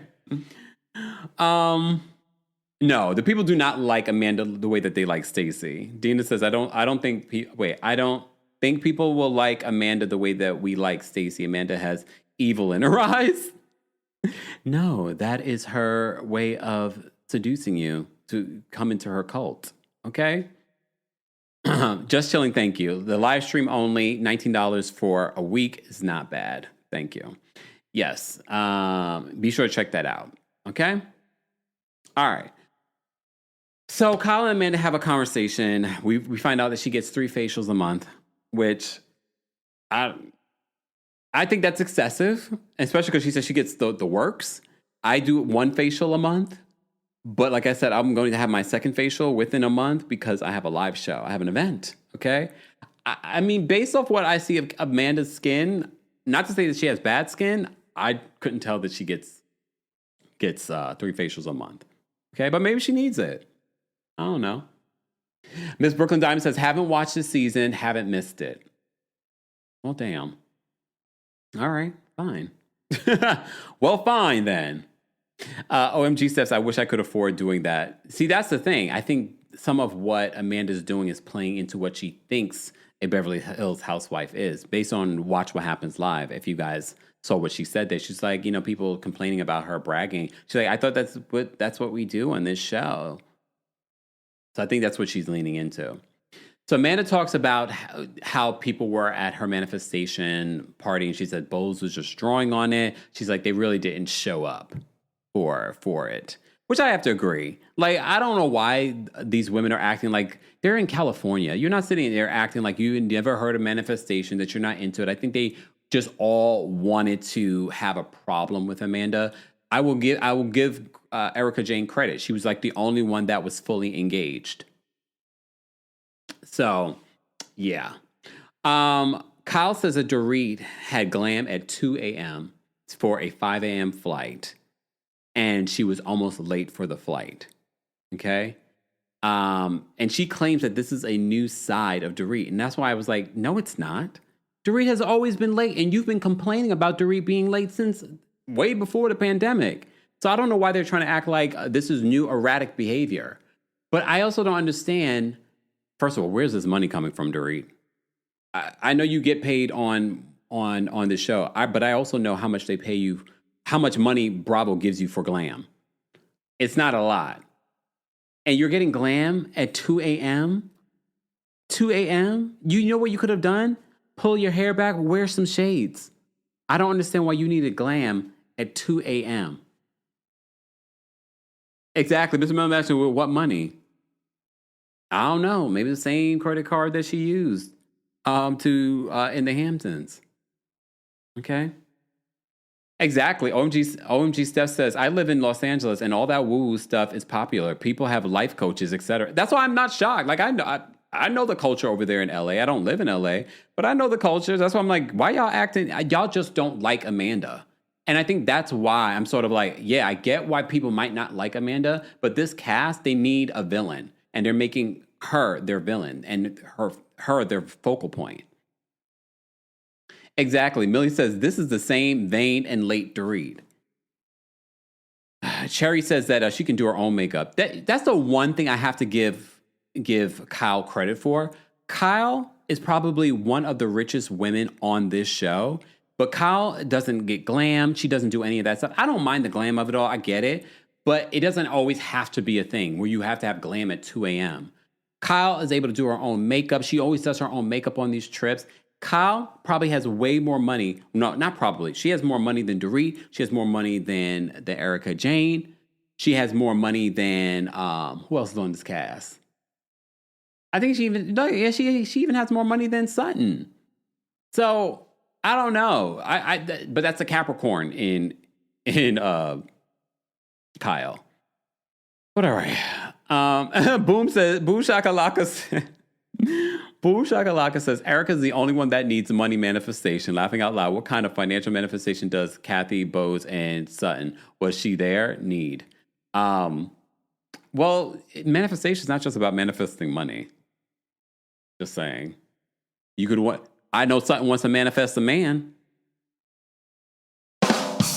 Okay. Bose wants to manifest a bunch of stuff too. Maybe a man with a bigger bank account than her own. Who else was there? Sutton wants to manifest a man. Erica wants to manifest money. And Bose wants to manifest a man too. Just saying. All right.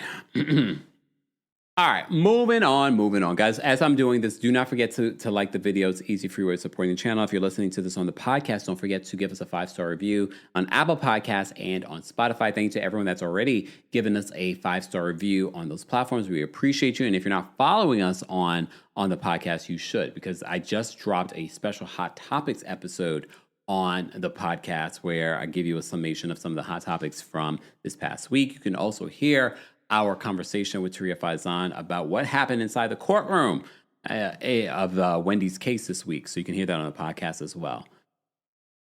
SK says, a man with a real hairline. How dare you? Look, how dare you? I know she's talking about Keely, but still. All right. All right. Moving on. Let's move on because I'm already over this episode. One of the best things that I like about Rachel are her kids. Especially her youngest son. I think he's so funny. You just never know what he's going to say. So she sits them down to let them know about how the divorce went viral. I love that her oldest son was just like, oh, it went viral? I didn't see anything. Didn't I tell you? I was like, yes. We saw that it made the news. I think some of us were shocked. Like, wait, I thought she was already divorced. But the way that she was acting when the news broke out, she was like, oh my God. And then her in this moment saying, I didn't know when I filed this petition that it would be such a big deal or that everybody would know that it would be so public. Rachel, you're not new to Hollywood. Your attorney had to tell you this. Don't sit here and play in our faces. I was just like, come on, Rachel. Don't sit here and act as if you didn't know by filing that we wouldn't know. Okay? And it also didn't go viral. Lord. But anyway. So her sons say that it's crazy that it went viral, but he says, I didn't see anything. Her other son asked if she wasn't in love with their dad anymore. And she wouldn't say that she wasn't in love with him, but she was like, it's different. Her son says that the energy around the house feels more peaceful since their separation, which is nice. I mean, I think a lot of people stay in marriages thinking that it's better for the kids, and you don't realize that it's actually hurting the kids. Rachel asked her sons about meeting their dad's new girlfriend, and apparently they were very uncomfortable when she was there. Okay, and they do not care to know this new woman. And Rachel would like to respect their opinions because she's like, they're of the age where they can tell you their opinions. And if there was a guy that they didn't like and they didn't want him around or around them, she wouldn't have them around them. Is the woman that the father is dating the woman that he cheated with? Do we know? Because that would be my question. Because if so, I could understand even more why the kids would not want to be around her. Okay? Paula says, woo, it wasn't on his feed. Well, I would assume nothing like that would be on her son's feed anyway. But he's like, I didn't see it. I didn't see that it went viral. But I also feel like Rachel's trying to make it seem like it was more viral than it actually was. All right? OMG Steph says she believes that Rachel came on the show just to bash the ex-husband. You think? I wonder. Now that you say that, I'm wondering. Deja Lyric says, I like Rachel, but she did this divorce. Wait, but this divorce is big news in her head. We don't care as much. I agree. I think a lot of people thought she was already divorced. Right? All right. Everyone's saying that this season's lackluster, like even more lackluster than any other season. Okay.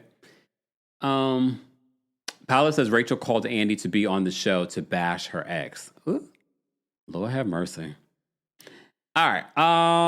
So then we have this scene with Amanda going, she's planning her wedding for October. They better pick up cameras because this wedding sounds like it's going to be all out. She's like, her budget, I guess her budget cut was supposed to be like at $300,000. It's already kind of gone over that. The wedding's happening in these two towns, and she's already bought out all the hotels for these two towns. How much is she really making? Like, I know nothing about like her business. So she's in her least fanciest car. That's how she described it. Her least fanciest car with her wedding planner. They get to this venue, this place to kind of figure out the chairs and the flatware that she would like to have. So she says she's having like 200 plus guests. Okay. Apparently they're planning like 4 different parties for like the wedding weekend. She decides on this blue china. And I have to say, the blue china was pretty. Honestly, that's the only thing I even care about. I only care about, like, I want to see what this wedding is going to look like with all this wedding planning that she's doing. But what I hate is that every opportunity that she has, she mentions how she makes more money than her soon-to-be husband. She's like, I make in a day what he makes in a year. How much do you make in a year? Because I need to know how much you're making. Me and the IRS want to know how much you're making in a day. Just asking. Okay. Lou Max says, I like Amanda. Sorry. I think look, liking someone for reality television doesn't mean that you like them as a person or want them to be your friend. But I get why they said, she's a good fit. You know what I mean? OMG Steph, that store had a lot of pretty stuff. OMG Steph, that's in Beverly Hills. You can go. The dinnerware, the plates that she chose, I was like, that's actually really pretty. They're really, really pretty. KK says, me and the IRS. Exactly. Okay. So yeah, I thought that every time she says this, I'm like, I don't like when she constantly emasculates her husband, but she says that he doesn't mind. He knows that she makes the bulk of the money in the relationship. Oh, okay. All right. All right, Papoose. All right, moving on from there. Erica goes shopping with Kyle, and they talk about this Italy trip that they're going on, and they flash back to the 2015 Italy trip that Kyle did with Lisa Vanderpump. Kyle says that Dorit has been very worried about her life and her future and points out their financial issues. Okay. Kyle says that she would never speak to the people that Dorit is, she says that she would rather speak to the people that Dorit's listening to because she feels like Dorit doesn't listen to her or it turns into like an argument with them. Okay. So she says she would much rather speak to people like Bose because she knows that Dorit's going to listen to them. All right. She says she talked about Dorit having to pay half of everything now in regards to her finances and whatnot, and how PK's not wanting to pay for certain things anymore. Erica says that she can relate to what Dorit's going through because she had a moment where she was losing her mind when it came to her divorce and her legal situations with Tom. But she says, I was mixing pills and drinking. But didn't you tell? What was it? Crystal, that we don't drink. We don't ever drink on the show. We act like we're drinking, but we don't drink. So was that just a performance that you were giving us on the boat and in those arguments with the women, or were you really drunk? Or maybe you weren't drunk. You were just asking. Just asking. just wondering. Because now I have to say, the minute Crystal said that, I was like, so what were those moments then? But okay. All right. So then, of course, we get the scenes with everyone packing for the Italy trip. What stood out to me was people talk about how cringy Amanda is when she talks about designer and things like that. So y'all don't feel the same when you see Rachel Zoe packing and she's showing you, well, this is Gucci, vintage, this and that. And I'm just like, I have to say, it doesn't necessarily land the same with Amanda versus Rachel, But I do still feel like they all do it. More so, I definitely noticed that Rachel does it a lot too. But I'm not surprised because I do feel like Bravo wants her to talk about those things. But she's like, oh, this. And it's, honestly, the dresses all look the same, but a different pattern. Hobo chic.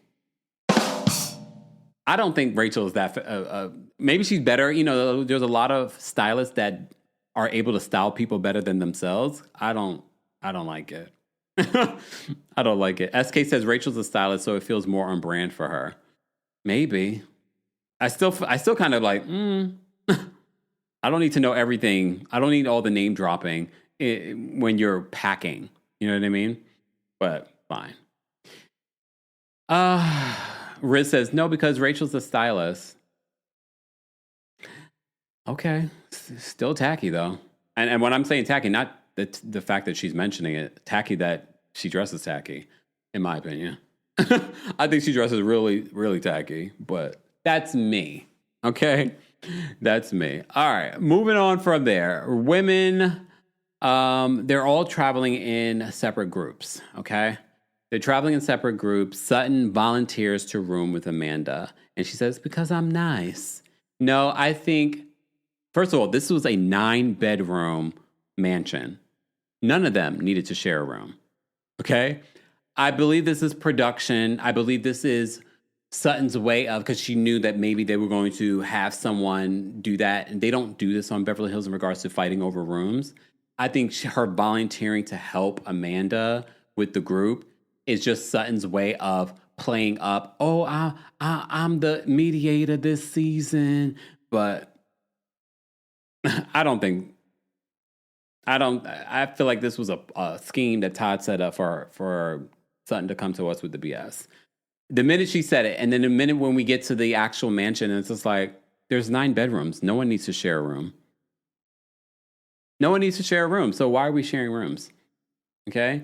And then, of course, we go to the twin bedroom. I was like, okay. Ms. Brookendine says, maybe the other rooms were needed for production. Maybe. Maybe, but I don't believe that. Because you know what they've done in that case? They'll probably have them stay by a nearby hotel or something like that. I don't believe that. I think that was on purpose. I definitely think that was strategic. I think that was very strategic. Especially with Sutton trying to, placate to the other women because they're playing nice with her this season. But all right. SK says Sutton's trying to find her footing now that Garcelle is gone. Exactly. Exactly. OMG says 9 bedrooms and they get the twin beds. Well, that maybe that's the only room that had 2 beds. Okay. KK says maybe Sutton is on time out by production and stuck with Amanda. I think she's playing nice to the rest of the group. Okay. Cherry Blossom says this episode sounds boring.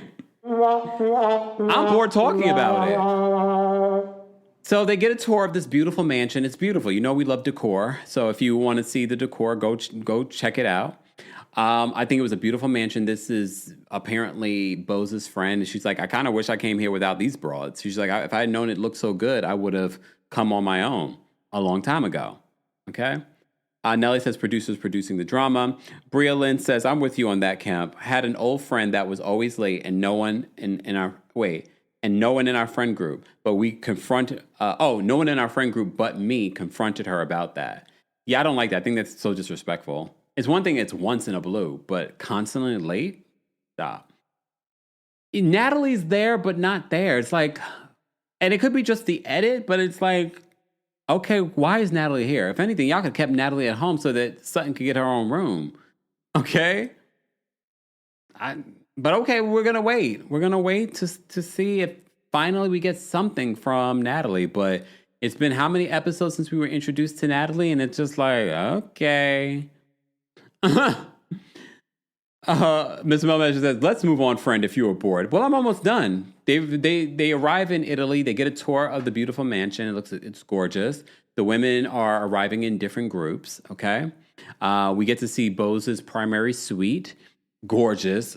From the bathroom to the closet, and Bose's stylist was already there. Kyle is just like, oh, Bose is bougie. The last person that did this was Diana Jenkins. Yeah, I guess if you got it, you got it. We also know that Kyle's got it, but she doesn't do those things. Okay? So Amanda and Sutton are in their room on their twin beds, and they have a conversation. Amanda says that she thinks that Dorit and her could have sorted all of this stuff out, because we've been saying this. The beef between Dorit and Sutton is not that deep. Not Sutton. Between Dorit and Amanda, it's not that deep, especially when you see what she said. It's not deep. What Kyle has said about Dorit was a lot more deep. Okay? And she says, I have more of an informed opinion. And I forgot, because she did mention this to Bose, that she has her master's in counseling. But she also emphasizes, like, I worked specializing in childhood development. I worked with children from divorced homes. So she really does have an informed opinion when it comes to navigating this conversation. Okay? And I was like, oh, well, you know what? I didn't think about it that way. But again, I don't think what Amanda said was that malicious in comparison to what Kyle said about Dorit. Okay? So Sutton says that she doesn't want Amanda feeling isolated or alone, but because she can empathize. She says that there was a period of time that she would hold back more and then she would blow up. She says, I lost my mind. No, you said exactly what you wanted to say and you felt emboldened to say it. Now all of a sudden, how many months later, you want to act like, you know, you had lost your mind, you weren't who you were supposed to be, but now you're a changed woman. I do declare. Now she's a changed woman. So now she wants to help little old Amanda. Well, she says Amanda needs to find her voice and not use the one from when she was 5. Well, I just need you. Never mind. I'm going to leave it alone. Because I can't. So that's how this week's episode of Beverly Hills ended. I did see that Andy Cohen posted that he's asking for questions for the reunion for Beverly Hills. And I saw a lot of people saying, this only needs to be an email. This only needs to be a memo. This only needs to be a one-parter. And I have to agree. Because I can't imagine spending a three-part reunion on... And if they do end up doing a 3-part reunion or a 2-part reunion, guys, first of all, if they get a 1-part reunion, ooh. I'm going to give you a heads up. If it is a 3-part reunion, I'm going to recap the 3-part reunion as one recap. I'm not going to every week talk about part 1, part 2, and part 3. Okay? Hey, LW. LW says, replay crew here. Hey, Kemp. Hey. I love it. So that was it. Can we move on to... We're still talking about Traitors. Yes, Traitors is still a hot topic. Yes, by now. Spoiler alert. Been over a week. Excuse me. That Rob has won. You may have seen or watched What Happens Live. He gave Maura a Birkin. Okay? And as part of his promise, how much did he spend on that Birkin? Like $10,000, $15,000? Deborah says, question, why is Beverly Hills still on the air? Because they filmed the season, you know? They still getting decent ratings for Beverly Hills. So, Foxy says, I'd say no reunion at all. Well, that's not going to happen. They're already asking for the questions for the reunion. But this has been a lackluster season. They should be put on pause. In comparison to Miami, we recap Miami. I was excited to talk about Miami more. Yes, there were some triggering moments, but I was more excited to talk about Miami more than Beverly Hills. And I get it. They're not getting maybe the same ratings as Beverly Hills, but the quality, it was $16,000 a bag? Wow. And he won like $200-something thousand. And then you know he doesn't get all of that, right? He probably is going to get like half of that. All right. Fine. Well, he gave that to Maura. I guess Maura lucked out, right? Maura lucked out.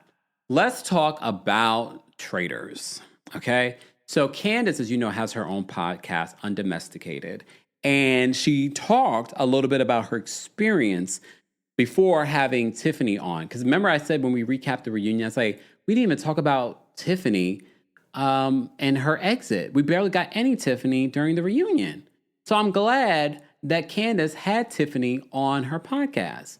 But before we get to the clip that I want to play a little bit of what Candiace had to say about her experience and what people have been saying about her since the reunion. So I'm going to play it at a certain speed, y'all, just for copyright reasons. We're going to play this on the fair use. We'll stop and go. Okay. All right. So this is what Candiace had to say first about her lessons from Traitors. Goes so fast. It was 12 episodes, including the reunion. NDAs are lifted. We can now speak candidly and openly about the show in its fullness, if you will. And I have full talking points. I have full thoughts to give on it, taking into consideration a lot of the discourse that I've seen online, and it is what I've always said about the show. It is the greatest social experiment that I have ever witnessed, I think, and definitely that I've ever been a part of. I can imagine, yeah. And even more so, and this is true, I think, for anything, hindsight is 2020, I didn't realize how much of a social experiment it was until I got out of it and I was able to, take a full inventory watching it back with all of you. And I have a lot of thoughts. And we have a really special guest that'll be joining us tonight who also can speak directly to the experience, who a sister of mine, who I think who will have add really good points and good commentary to the conversation. But I had 3 specific points that I wanted to touch on. The difference between being right and being believed, just in general strategy, and bias. Those are my 3 points. So now I'll just say this very clearly. For me, the biggest lesson I think that I'm taking away from this season is that there's a big difference in being right and being believed. And the two just exist very, very differently. I will also say there's a lot of commentary online just immediately assuming that because I am challenging certain aspects of the outcome of the show, that I'm mad at the outcome. And that's one of the things that I've been saying. I'm like, I feel like the housewives come on Traitors for different reasons in comparison to the gamers and the regular folks that come on Traitors. They like the experience of being on television. They come for the entertainment. They come for the opportunities that come from being on a hit reality TV show. I think that's a bonus, the winning, to win it, but they're already getting paid. They're getting paid a good amount of money to be on Traitors. The show. And let me be very clear when I say I'm not upset. I'm not mad. But I'm also not just going to allow history to be rewritten and call someone's game flawless when it wasn't. I think that in general, people just generally have a penchant for following, kind of like the safest person in the room, the person who I think feels the more comfortable or the most comfortable to them. And that doesn't necessarily mean that they're the most accurate. So that's that. Sidebar. In this episode, she also talked about how she got phone calls from the network in regards to some of the things that she would say on social media about this, but she also talked about when she was on Potomac, some of the things that she would say on social media or posts that she would like. And they actually took like $35,000 from her because as a punishment. Oh. Is this in particular, I'm just curious, when you wanted Rob to essentially just own that he strategized to win it solo. That's it. That's exactly You just want him to acknowledge we wanted to do it. That's it. Yes. And I think that there is a hesitation. There was a hesitation on Rob's part in owning that. And it felt sort of like he kind of went the complete opposite direction into sort of like a victim space almost. Like, no, that's not how it was. I didn't want to do it. I had to, which is, to quote myself, is poppycock. Because it's like, you didn't have to. Like, you made choices, as we all did. We all made choices. And yes, it's a game, and the game is about, treachery and duplicity and being shifty. Yeah, like, for sure. And you took an oath to do all of that. We all 3 of us, well, 4 or 5 of us, child, all the traitors, we all took the oath.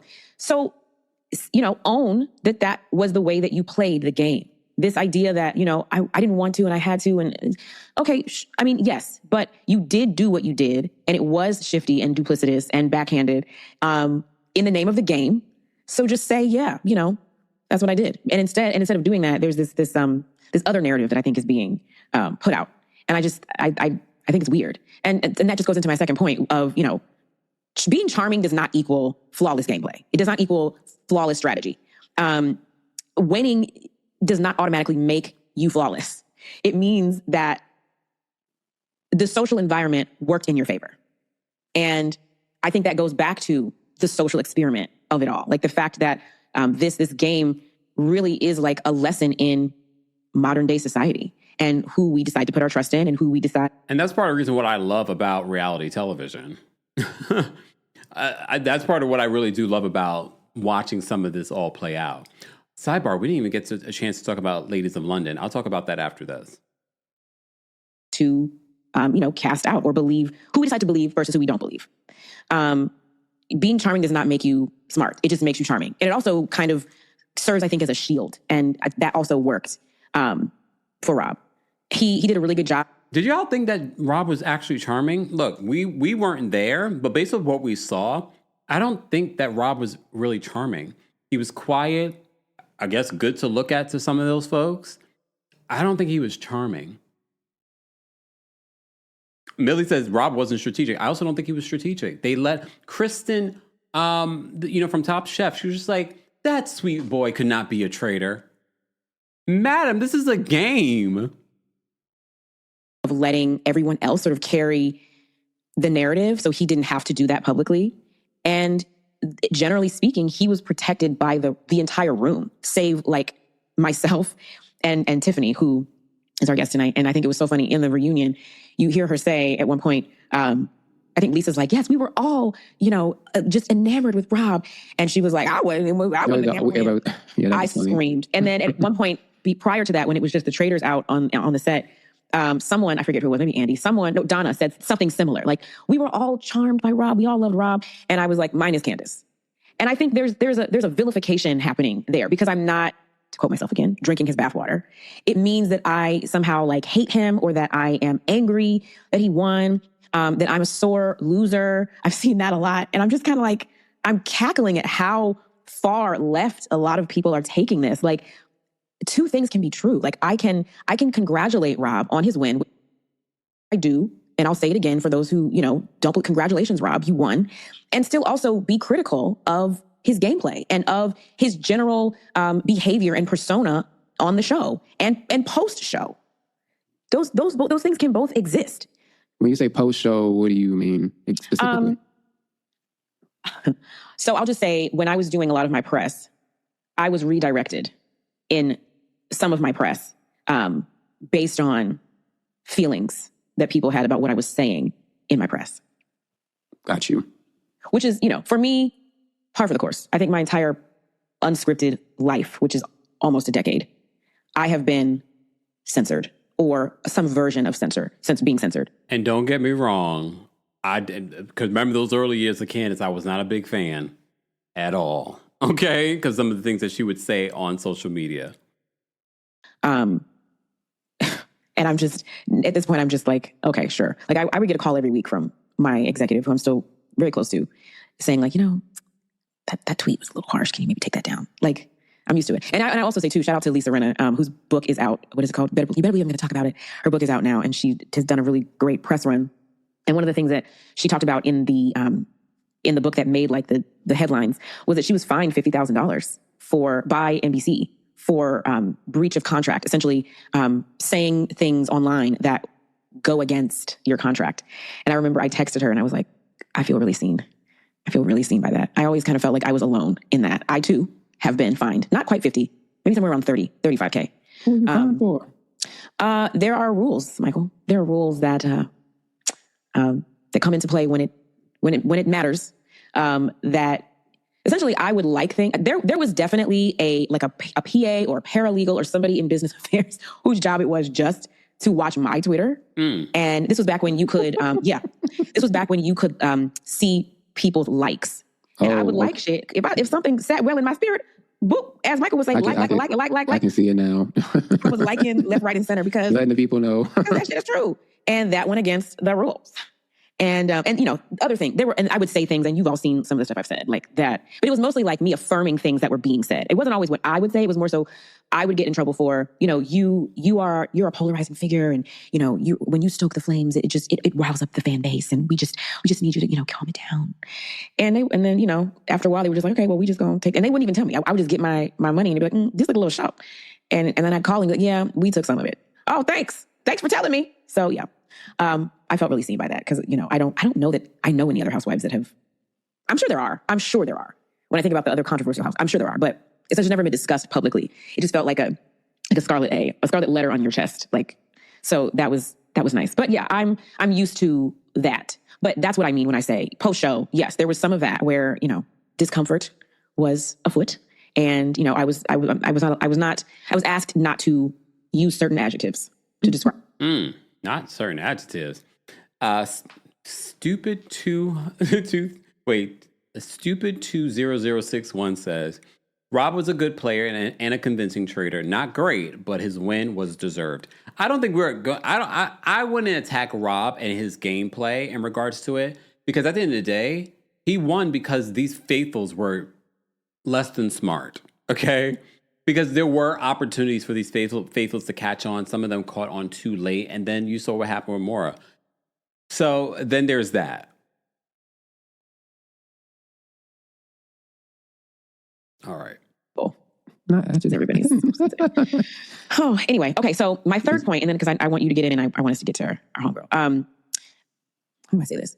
I want to speak to, perception bias and identity. The same behaviors often, and this is again, social experiment. This happens in life, and it happened in this game. The same behavior reads differently based on who it's coming from, and we saw a lot of that in this show. People, I found, respond differently to confidence, to gravitas, depending on who's delivering it. And my whole life, I feel like I've been not battling against this, but dealing with it. Strong women are often labeled as angry or emotional when we're just being direct. I was called an angry Black woman yesterday on my socials under one of the shared posts that the Traitors US page is they're sharing a lot of stuff post show, and somebody was like, "Stop being an angry Black woman," and I just it's like LO fucking L, social experiment. Why in my mind I just said steroids. Just the comment section on fire. Yeah. I think there were so many nuances of gender bias, racial bias, that existed in this space.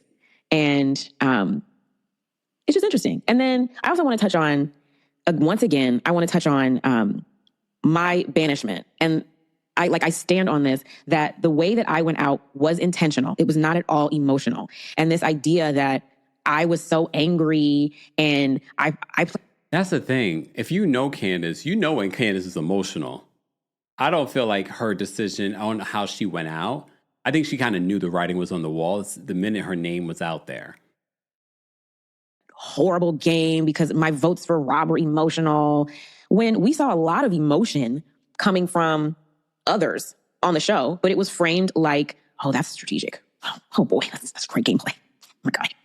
And it's just do you see yourself? By the time I got to my last roundtable, I knew exactly what was what. I knew that I had the tea. I had the tea the day before. And so my goals just shifted from, survival to clarity. I wanted, and I said this before, I knew I was going out. I was on clear death on my way out. And I felt content, walking out because I said what needed to be said. And I left loud on purpose. That was not a mistake. It wasn't rooted in emotion. It wasn't sporadic. It was very intentional. So. And those damn faithfuls still effed it up. The way that she put his name out there and they still refused to see it. That's why I say I can't be mad at Rob. Be mad at the faithfuls being so dumb. She put it out there. Yes, the first time around she played it, she downplayed it. Because for me, that was like a warning shot. And then she put his name down. And again, they refused to see it. I want this show, as brilliant as it was and as fun and amazing as it was to do and to watch. I would love to see, academia take this on and turn it into a case study or, some really get into the meat of the why and the implicit biases that really are woven into the fabric of. There's a really great video that someone did on, I wish I had saved it, where they were looking at the implicit bias of the UK version of Traitors and how you see Black people and people of color are voted out almost like at record rates at the very beginning. So if I can find it, I'll share it at another time. The show. Get into the way. All right. So I want to play for you guys another clip from, and we're playing this under fair use from Candiace's podcast, Undomesticated. You can check it out on YouTube and on other social media platforms. But they had Tiffany, who was also on season 4 of The Traitors, who a lot of people had a very strong emotional reaction to her banishment. So Tiffany was on there, and this is what Tiffany had to say in regards to her experience there. At the end of the It's day. always a game to me. But here's the thing. Yes, it's a game, but I'm a real human. The money is real. The emotions are real. My feelings are real. The shit people be saying to you about you is real. I was really offended when I'm at the round table and Colton is telling me, and then even when I'm watching it back and he's like, she gave this insincere, half-ass toast about, like, damn, you insulting me, dude. You could just be like, I think she's a traitor. Here's why I think she's a traitor, but you're like coming from my character and I'm not even a traitor, but thank you for letting me know what you think about me. And I've not even spent that much time with you for you to even know me. And I know that you don't, because you are so incorrect about who you think I am, but maybe that's your biases showing up in this game. For sure. Hold on. Lagis says, yes, it was a BBC article. I'm about to Google schmoogle it in regards to the biases that they've discovered in the Traitors game. It's me says, the black people always go first. I'm watching the Canada Traitors and they were suspecting the black players right away. It's very interesting. All right, let's keep playing.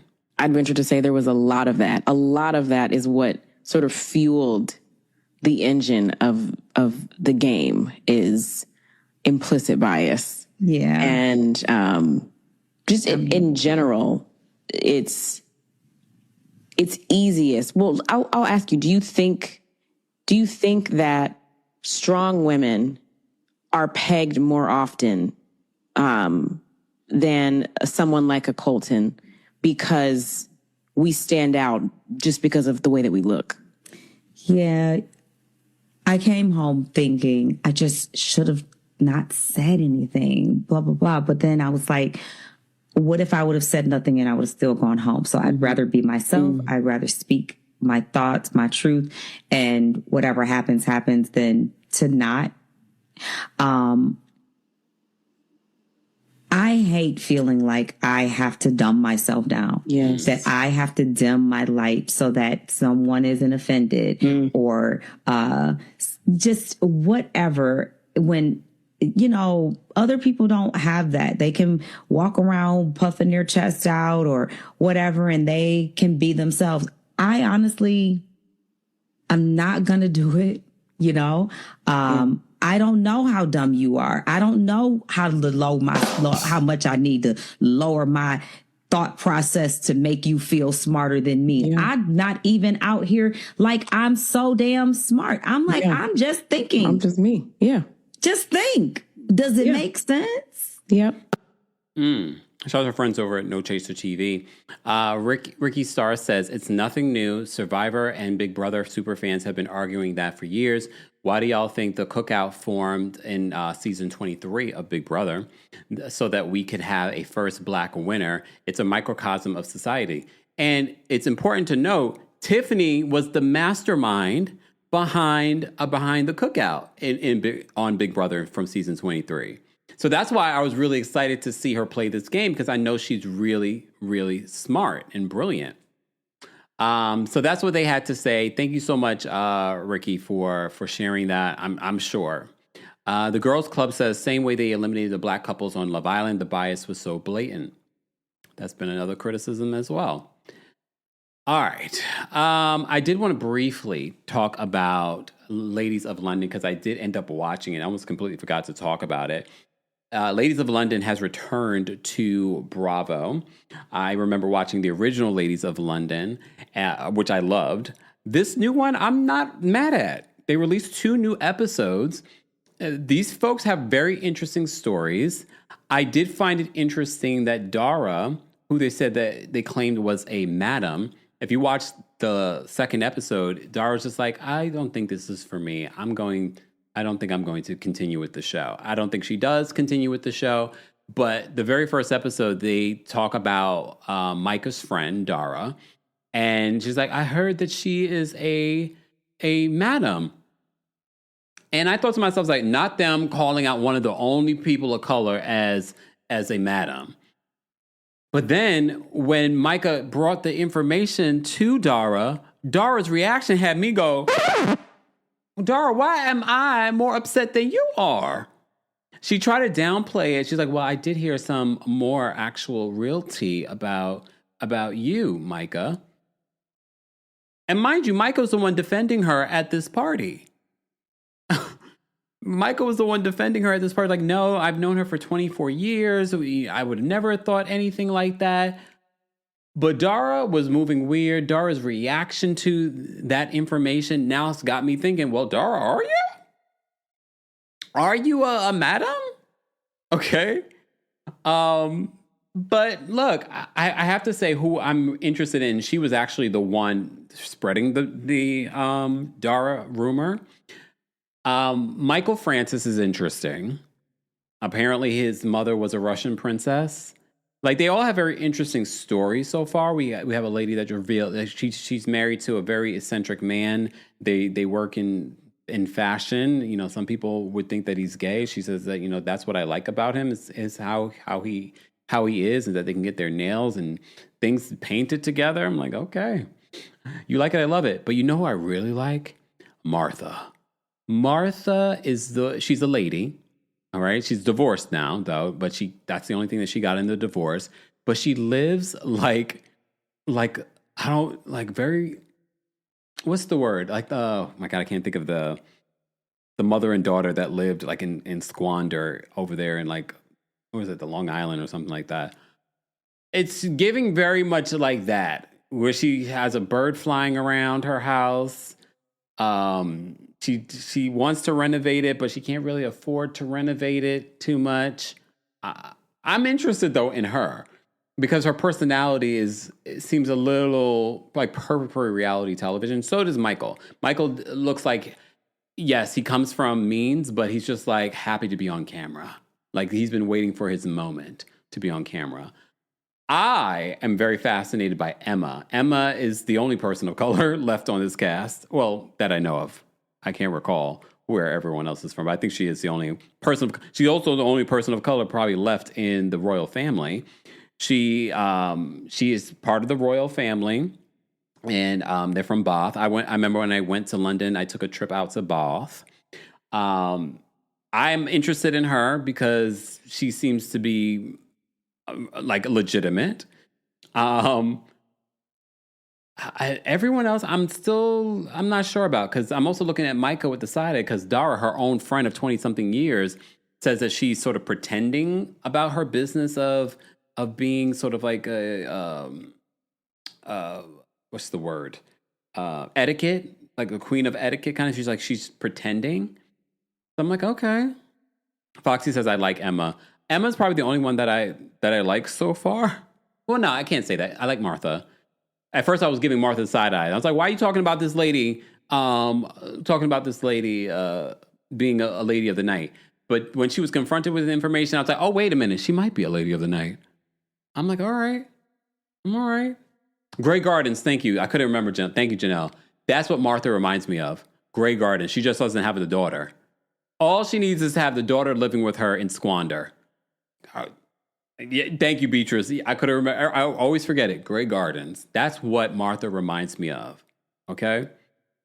Oh yeah, it's Mark Francis. Mark Francis is the only guy. He's the only lady of London that's being considered. I think he's going to be good reality television, if I'm thinking from a producer's point of view.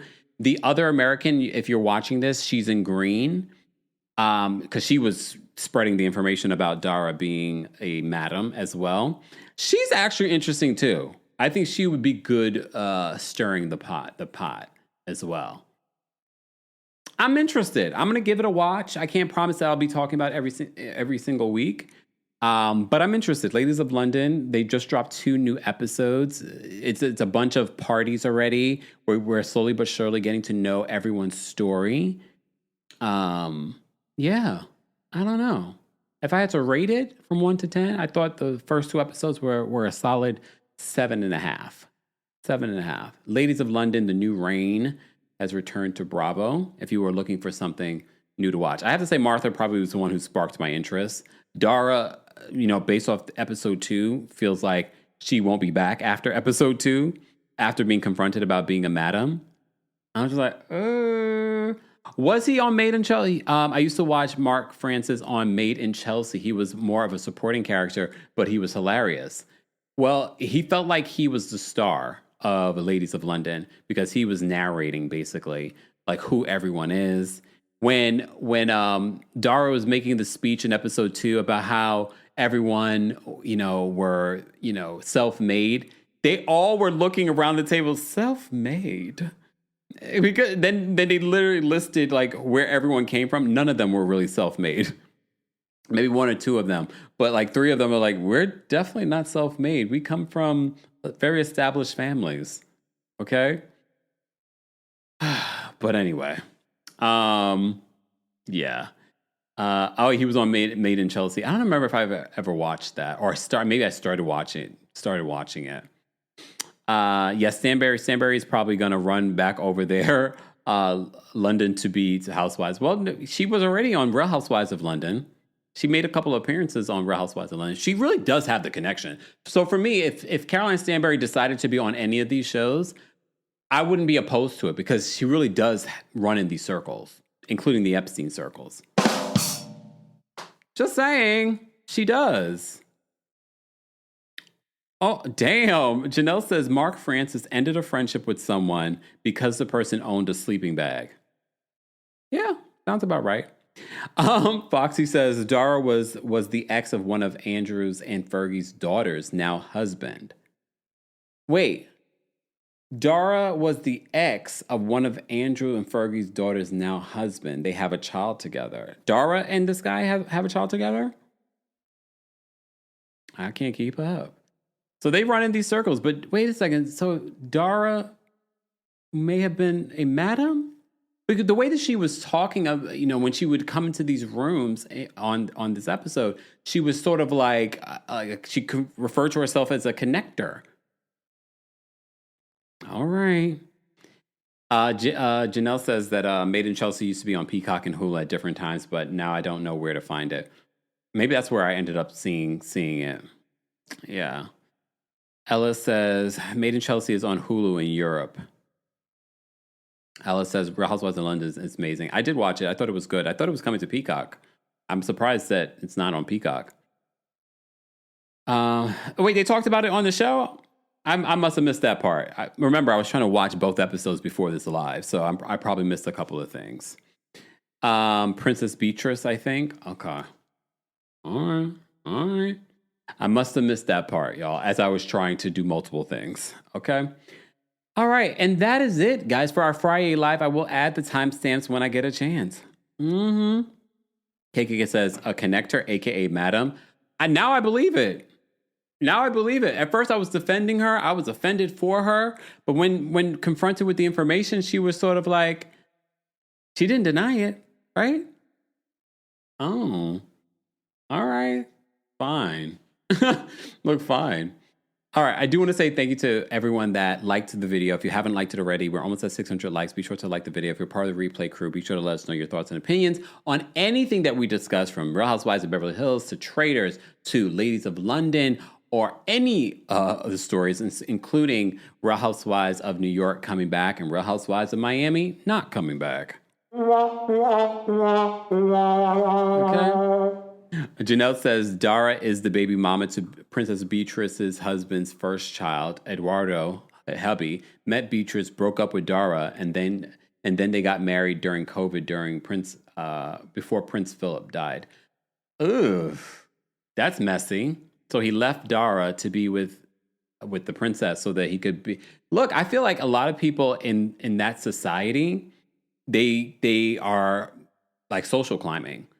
They're trying to, because that's such important. Even if it doesn't mean anything, there's no money to it. Sometimes there's money to it, but if it doesn't, it just gives him a higher stature in life. Now he's married to a princess. Now he's closer to the royal family. But also, is Dara really a madam? Did he really want to be married to Dara? Dara doesn't really bring him any social standing. Okay. Janelle says, however, Dara publicly says that she likes Beatrice and that she's a good stepmother to their son. But probably to kind of, we don't know how these circles, sort of run, because I wouldn't be shocked. Is she going to say anything negative about Princess Beatrice? Because that could affect her social standing or her clients. Bye. I gotta go. Look. Don't forget, guys, I will be live, though, this evening for those that didn't get a chance to attend our last Kempire After Dark, a live show. I will be sharing that unedited version, so buckle up for the curse words and all, okay? But I'll be premiering it live, but then it will be only available for members after, okay? So be there, 8 p.m. Eastern tonight. What is that? 5 p.m. PST, okay? The link is already available. If you're still here, it should go right into that, so you can set your reminders for that. But don't forget, the Kempire After Dark live show. So next Friday, there will not be a Friday live, because I have a live show here in New York City. So go get your tickets if you're in New York City, tri-state area, or will be. But if you can't, there is a live stream option. So if you want that live stream on you want your Friday live, it will be during my live show here in New York City, March 13th at the Green Room 42. Ticket information will be available in the description. All right? Thank you to our King's Guards. Thank you to our channel members. Become a member today at teamkempire.com/join. And of course, thank you to our subscribers. Those of you watching in the bushes, those of you watching the replay, we appreciate you. Let us know your thoughts and opinions in the comment section. All right? All right, Tika B says, it's a date. I'll see you guys tonight for that, because I'll be providing commentary as we're watching it as well. So I won't just be playing it for you guys. I'll be providing commentary and things like that as well. All right, everyone. Keep liking the video if you haven't already. We're almost at 600 likes. I will see you all in the next one. And don't forget, you can also hear this on the Kempire podcast. Who subscribed to the podcast? Let me know in the chat and in the comment section. I'll see you all in the next one. And don't forget to check out the description in regards to Factor Meals. They're a sponsor for today's live. Everyone have a great weekend. Bye, Jamaki. Thanks for tuning in to Kempire here on the Kempire Radio Network. Don't forget to give us 5 stars on Apple Podcasts and on Spotify. And for more information on the podcast, head on over to KempireRadio.com.